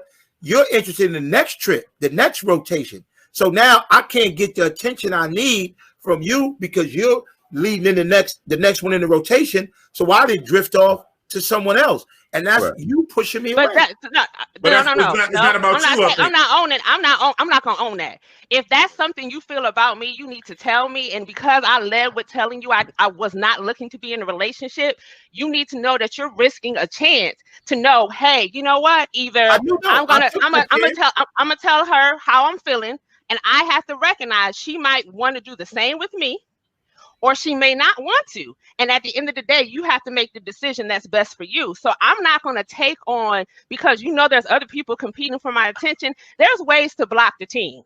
Listen, Anitra, when I called to tell you those feelings of mine, you on the beach at Turks and Caicos, and you don't answer.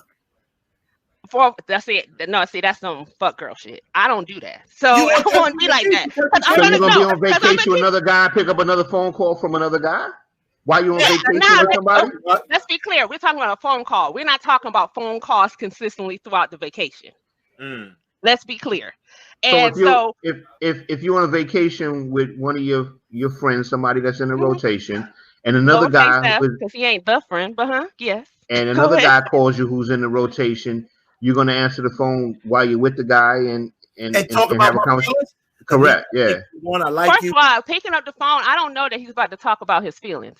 If this is somebody else, if that's somebody I'm talking to, and the other guy knows he's not the only player on the team. Now, what I'm saying, just be clear, I'm not monopolizing my vacation or my trip with the other person. And also, if I pick up and I see the direction of this conversation that is going, I'm grown enough and I own myself enough to step away from, oh boy, if I got to go to the lobby, if I got to do whatever to have this discussion. And also, I'm also going to tell you too, you know what, wait till I get back from my trip for us to have this conversation, because it's unfair to come and try to tell me this and I'm not in a place or available to do it. Because it could be a guy's trip, it could be a girl's trip.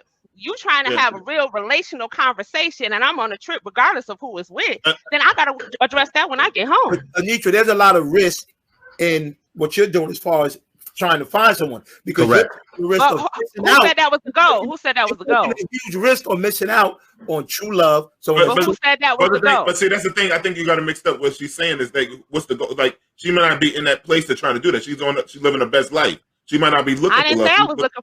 I led with, I'm not looking for a relationship. Yeah. So at the end of the day, it's a risk. You're taking a risk dating somebody who's clearly said they're not looking for a relationship. Okay, can I ask this question? Anitra, what school did you go to? Oh, Spelman College. Okay, yeah, that's okay. I got you. Okay, so you tell us what is the ultimate goal, Anitra? What is the goal? What do you want? Have a good time. If you could write the story, tell me how you would write it. I think so. Where I'm at in where Anitra is at in her life today. Anitra is not looking for a relationship. Will that put me at now? Does that mean I'm immune to catching feelings with the people that I may date? No, that's not. That does not make me immune to that, because I'm not just an emotionless person, and I'm not going to vibe and have a dope time with somebody or somebody's just from being like, okay, pull your pants down, let's do this. Like, that's not just how I move in life. But at the end of the day, today, Anitra is not looking for a relationship. Next year, guess what? March, I could be in a different place, because it's based on what I want to do right now, because it's my life. Now, if I happen to meet some people, or if I happen to miss out, at the end of the day, it's tough. But I'm also a believer, what's meant to be will be. So let me ask you a question, Anitra. If a man takes you on a trip, right? You feel obligated, get ready for the trip. I know I'm about to get this nigga some pussy. Whoa, let's be clear. No, let's be clear. I'm not the average chick. I can take my own ass on a trip. No, so but that's not going to impress me. Let's be clear. Let's be clear. You're not impressing me with taking me on a trip. I know you can take yourself on your own trip. You could buy your own Louis Vuitton. So I don't feel like I'm going to have to. I'm asking, if the guy pays for the trip, right? Anitra, I'm going to take you to Turks and Caicos. And you say, oh my God, let's go. He sets the date. He sends you the tickets. You packing your bags. Going on this trip, do you have it in your mind, I'm going to give him some pussy? First of all, can we use the word sex? I got it. So let's be clear. One more, we block your screen. I'm not expecting them up. Let's say the P word or something, or break them off. Yeah, I told you, I want to break them off. No, but this is a question a lot of women try to skate around. And Anitra seems to be pretty real and authentic, right? No. So at the end of the day, straight around this trip. Wayne, let her talk. Wayne, you over talking. So, at the end of the day, if I'm going to in an international country with somebody, it's safe to say he done already got some before we made it to Turks and Caicos. This is not going to be the first, or this is the unveiling. That's real talk. Unpeeling of us smash. Like, this is not some prize he gets because he took me somewhere. Because I can take I can take my own self anywhere I want to go. So for me, like I said, I'm different. Trips and gifts and stuff that I can do for myself, that's not setting you apart. That's really not gonna set. Does that allow for me to have great experiences and like the next person? Hell yeah. But at the end of the day, the expectation you about to get some, I'm not going to another country with somebody who I probably already ain't gave some to. Okay. So what I'm hearing, Wayne, from her is she's not going to go for the $40. Yeah, I'm not asking you for $40 to pay a bill. And at this age, with no kids, I should not. And I work a whole job. If I'm asking you for $40, I'm gonna need you to run the other way. But some men want to be saviors, and that's just not me. But D, let me say something. Let me say something. Right now, I know, and I hate to speak for you, D, but we understand the male psyche, right? Mm-hmm. Now, a female says to you she's not looking for a relationship, and then we have this saying, "I'm gonna get the milk without buying the cow." Mm-hmm. That's like a wide open door. That's a gift. That's an alley-oop. It's a gift. It is. It's an alley-oop. It's a ground ball. So I'm going to say guys that are pretty savvy, like there's never going to be a relationship because you made that statement. Never, ever going to be a relationship. They're going to exploit that situation as much as they can to their favor. They are. But the thing is, you got to be prepared for that, Anitra, too. You know what I'm saying? So the thing is, when you tell a man that you're not looking for a relationship, but you continue to see him, you're hanging out, you're doing your thing, you gotta expect at some point he's gonna be let you know that he don't take you seriously. And that goes both ways. That goes both ways. Yeah, it does go both ways. It does go both ways. But I'm just letting you know how man's psyche works. That's also the risk. But I also, once again, I'm not saying I'm perfect. I'm not saying I've been hurt. But what I'm saying is you have a grown woman who's emotionally mature and stable enough recognizes that risk when you start to catch feelings. And that's the risk that I play too in it. Like, okay, I have to realize if something's changing right now and I'm catching feelings, I got to be woman enough to say something. And I also got to be woman enough to walk away, because you got to be real with yourself. And I think sometimes people play the games people play is, well, I'm gonna say I'm not really looking for a relationship, but I might be able to try to get him into a relationship when you play yourself, because then he's gonna be like, what? Yeah, I said from the jump, that's not what I wanted to do. Correct, because when it comes from a woman initially, like we said, that's a ground ball for men. That's heaven. And the thing is, he's still going to be out there doing this thing with whoever he wants to rock with too. Like I said, it goes both ways. But like I say, there's repercussions for it. Yeah, and there's a risk for, and there's also repercussions for dating one person at a time. Anitra, let me ask you this question: if you were a man and you were trying to get with Anitra, and you just wanted her to be your one and only exclusively, what would you do to try to get Anitra? Well, unfortunately, you're not gonna get that answer because you're trying to get the rules, the code to the cheat code. So she don't want to give up the combination.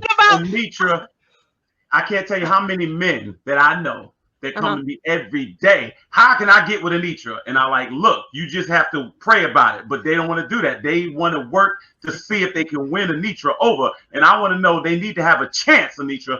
What can you tell these men? Because I can't take it no more.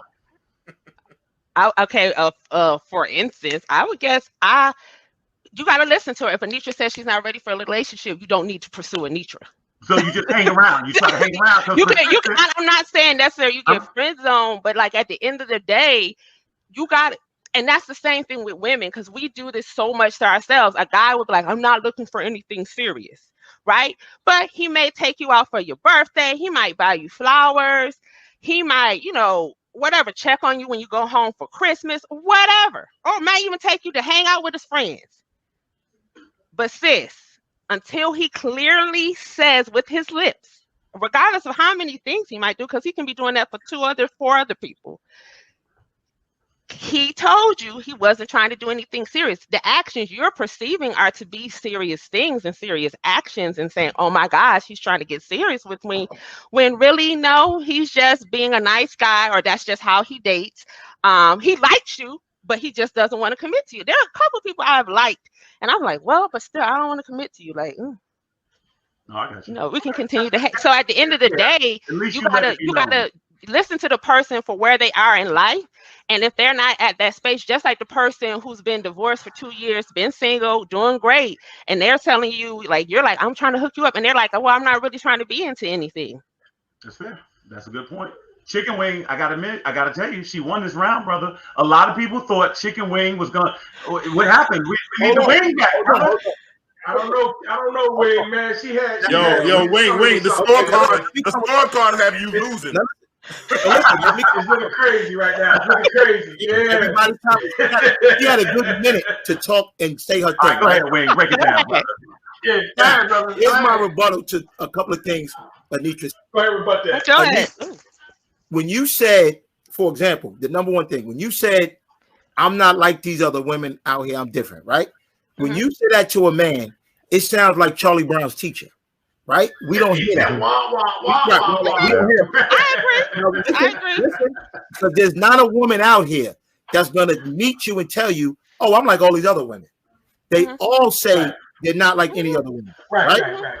I agree. So when you say, and number just two, like y'all say that same shit. Now listen.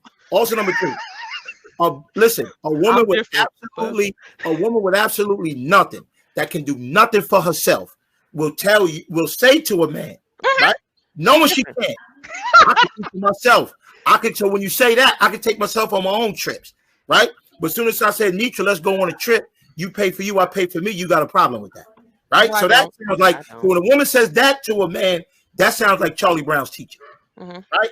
So when you say that, it means nothing. But let me tell you what men do here. And one of the gentlemen here hit on it. They do hear when I'm not looking for a serious relationship. They hear that loud and clear. Yep. Right? Because that says, like Rod said, it says, oh, this is just what I'm looking for. And they're not going to take you serious, right? Correct. So you then may miss out on something that you really long for in life. You may get older and say, why I don't have this? Because you busy missing it, telling them that you're not looking for a serious relationship. So a lot of things that you do and say, right, and you come with this attitude, right, to a lot of men, that is an alarm for like, oh, yo, come and get it. Yeah. Because all I got to do, I got to treat her nice, we're going to go on some trips. She's just looking for a good time. And that's what most men are looking for. Men are looking for a good time. Let me tell you one thing about men, and then I'm done talking. I'm going to tell you something about men really good. Everything men do, they do it for women. When a man gets a new car, listen, when a man gets a new car, I'm going to pull up on them hoes, yo. When a young man gets a new chain, I'm going to bling on them bitches, yo. When he gets a new freaking new clothes. Listen, wait till the women see me in this, right?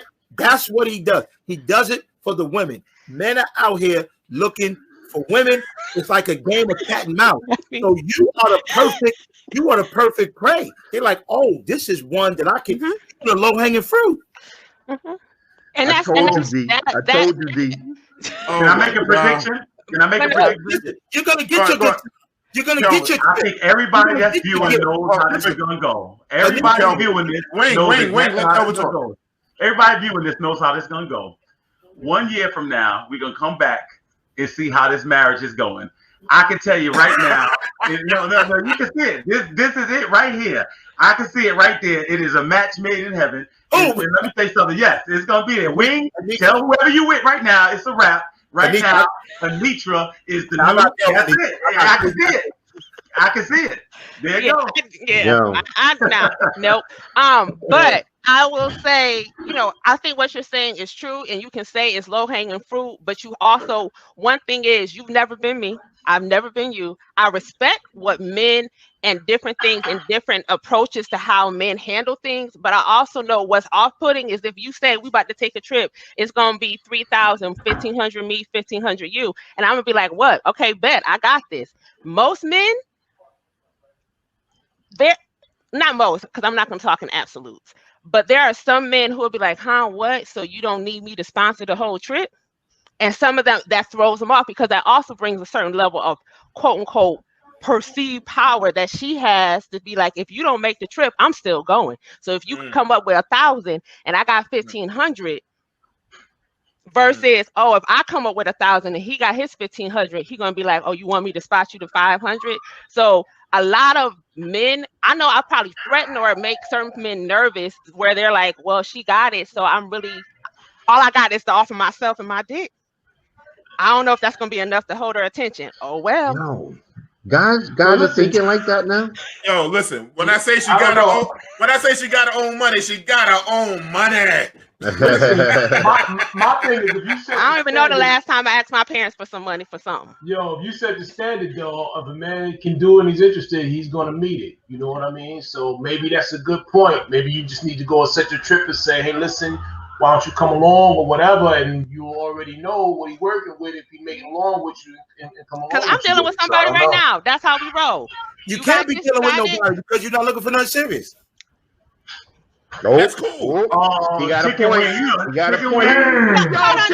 No. What I'm saying is dealing with somebody. There's one person, there's multiple people, but one person. That's how we roll. It's like you got this, you got that. Because we're not we just friends with benefits. But that's it at the end of the day. But there's at the end of the day, I'm messing with people that when we're doing something, you got you, I got me, okay, bet. What we doing? Okay. Now, am I gonna pass up a free meal? No, I'm just like the next lady, but if it's not free, I'm okay. Because I'm not, at the end of the day, I'm also not a fan of men overly investing. So you won't pass up a free meal. I don't have any gotten to know. So like take me to Ruth Chris, I feel that's dumb because you don't know me. And you spending too much money trying to, like you said, impress women. Yeah. And at the end of the day, I say start off with drinks. And guess what? If you sit up there and be like, "Hey, you got this," at the end of the day, I'm not gonna cut off a dude just because he maybe paid for my drinks, but I also know what he coming with. So okay, that's what you want to do. That's fine. And I know that entering in, if I have another date with him, or if I decide to smash, like I already know what I'm doing. Would you be cool with making more money than a guy, though? Would you be cool with making more money than a guy? Yeah, as long as you're not gonna be sitting here trying to tell me how I'm spending my money or what. But also know, just like his niece said last week, is the lifestyle that I have afforded myself. And if it's not something you're used to, you can't, once again, mind the business that pays you. If you're not paying bills over here, worry about yourself. It sounds like Anitra, most of the guys she's dealing with, she does make more money than. That's the issue, Anitra? To me, it's not an issue because I don't. Do you find that? Do you find that the average guy that you make more money than them? All right, at least you make good money. Ain't nothing wrong with that. Listen, yeah, that's what I tell you. She got her own money. Anitra make money. That's beautiful. Now, Anitra, let me ask you this question: have you always felt like this, or did something happen to you? No. I will say this: I have not always thought like this, but I found through life. One, there are no rules when it comes to dating or this person or this perception. At the end of the day, I could be a year from now, be like, yeah, I was saying that, and guess what? One of them got me. And you'll ask me how they got me. I should be able to say how they got me. But at the end of the day, on the flip side, I've noticed that having this, some people, I know some people who have been celibate, who've been virgins when they got married, and they are now divorced. And I've also noticed people who have multiple kids and is in happy marriages with multiple baby daddies, baby mamas. So I've learned there is not a prescriptive way of how to approach dating, but doing what works for you. And for me, this is what works because this is what I'm seeking from this season in my life. And when I turn 38, 39, 40, I might be in a different place, but today this is where I'm at, and I'm going to live my best life on the terms of Anitra, not of my mom, not of y'all, not of my best friends. And then if you're my best friend, you're going to be like, hey sis, do you, it's your life, be responsible, and just live your life. But I have not always thought this way. I heard crackhead say the same thing. I'm going to live my best life. Oh, chicken wing. He tried it. That's okay. Chicken wing. That's okay. That's okay. Chicken wing. Chicken wing. Listen, they tried, but they Vic, you can't insult other guests. You can't do that. I can say the same thing. That wasn't life. Nah, don't talk. No, come on, man. Let the lady. Come on. Mute his picture.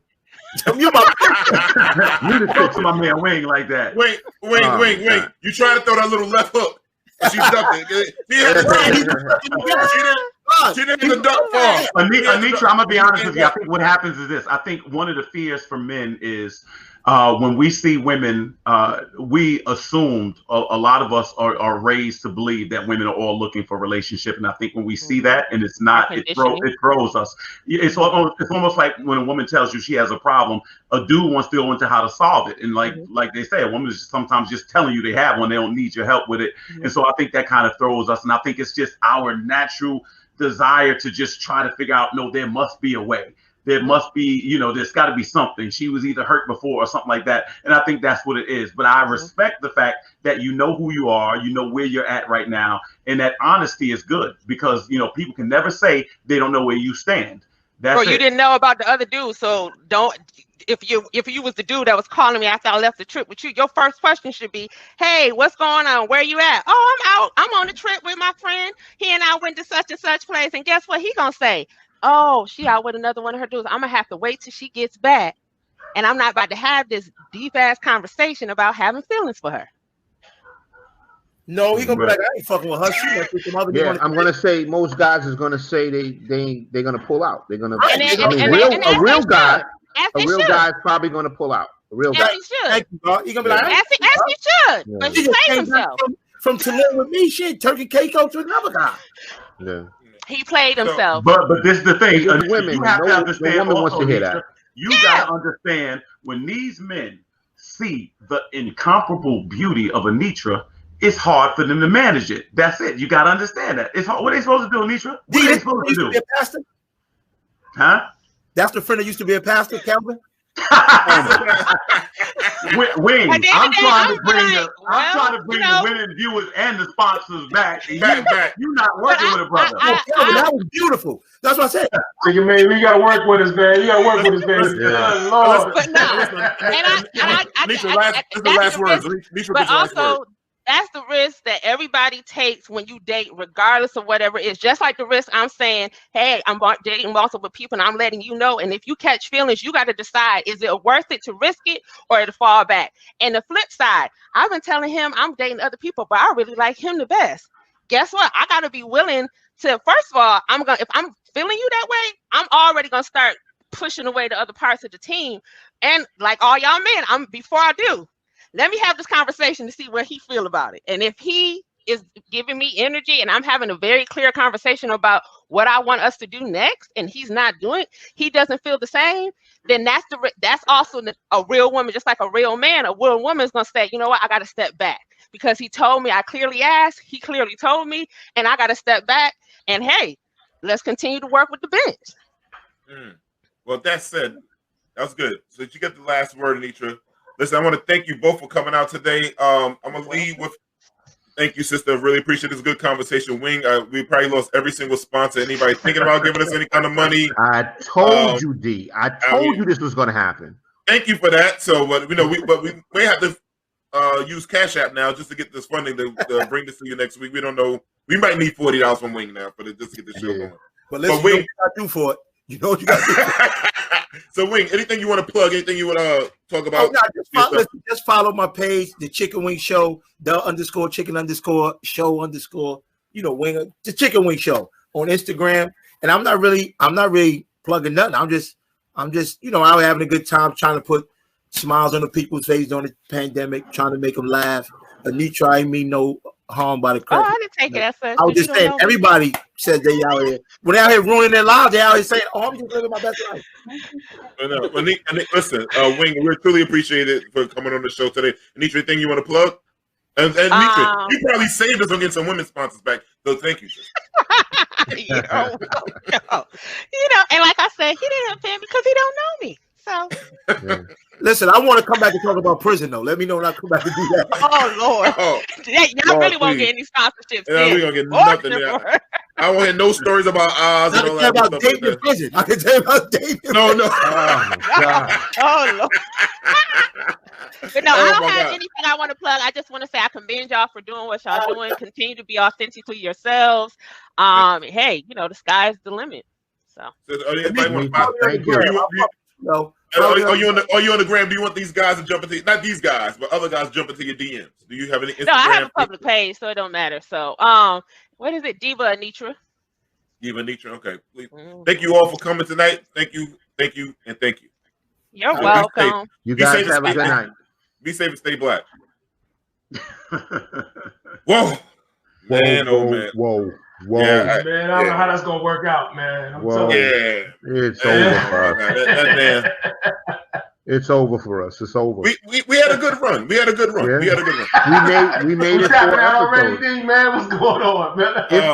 It's amazing how one guy can come on the show and just take everything from us. Oh my in one show. Listen, I'm about to smoke weed and have a drink tonight, and might have some crack. Okay, very, very quickly. What did you guys learn tonight? What did you learn tonight? I gotta pick better friends in life.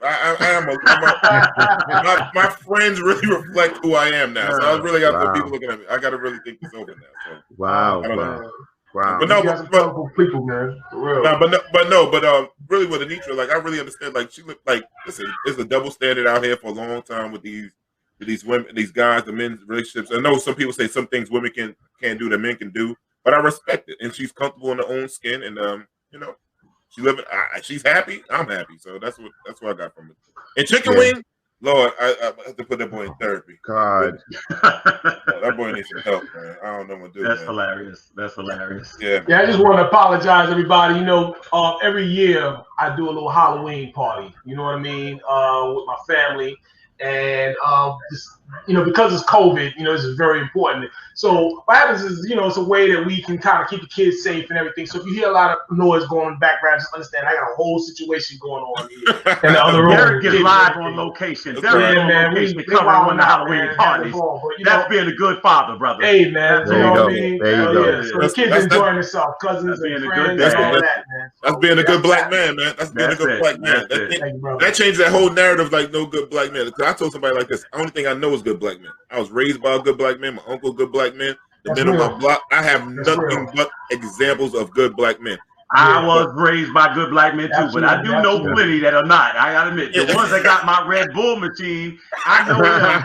Ray and Boogie, because they ain't about nothing. Right. I told you it was the 2 dudes from the movie Barbershop that took you to the machine. Oh man. With that said, my brothers, I just want to say thank you again for a great show. Man, I love you all, man. Just be safe. Love you too, D. Love you, it's an honor. Love you too, brother. Honor, man. So I'll catch you next week on another great topic or something. So we'll see the election coming up. Whoa.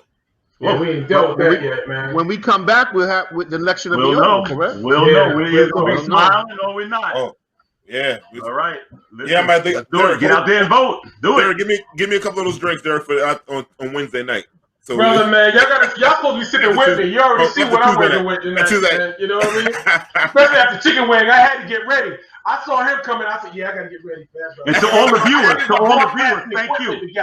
All the viewers, thank you. Oh yeah. All the viewers, thank you. Please like and subscribe. If anyone that would give us ads, like please hit us up. You can email me DemonPearson@gmail.com. Please get an inbox. So we really want to help each other out. Like we really would love for some of our friends that got have businesses. I know a lot of black women are the number 1 entrepreneurs in the country right now. So we need help. We want to promote y'all. You helping us, we want to help you back. So please, hit us up early because everybody's like, I'm gonna do a commercial, but they give it to us late, and then we don't have enough time to help out with the editing and stuff like that. So try to get to us early in the week, please. Thank you. All right, peace, brothers. I'll see y'all next week, man. Yeah, y'all. Peace.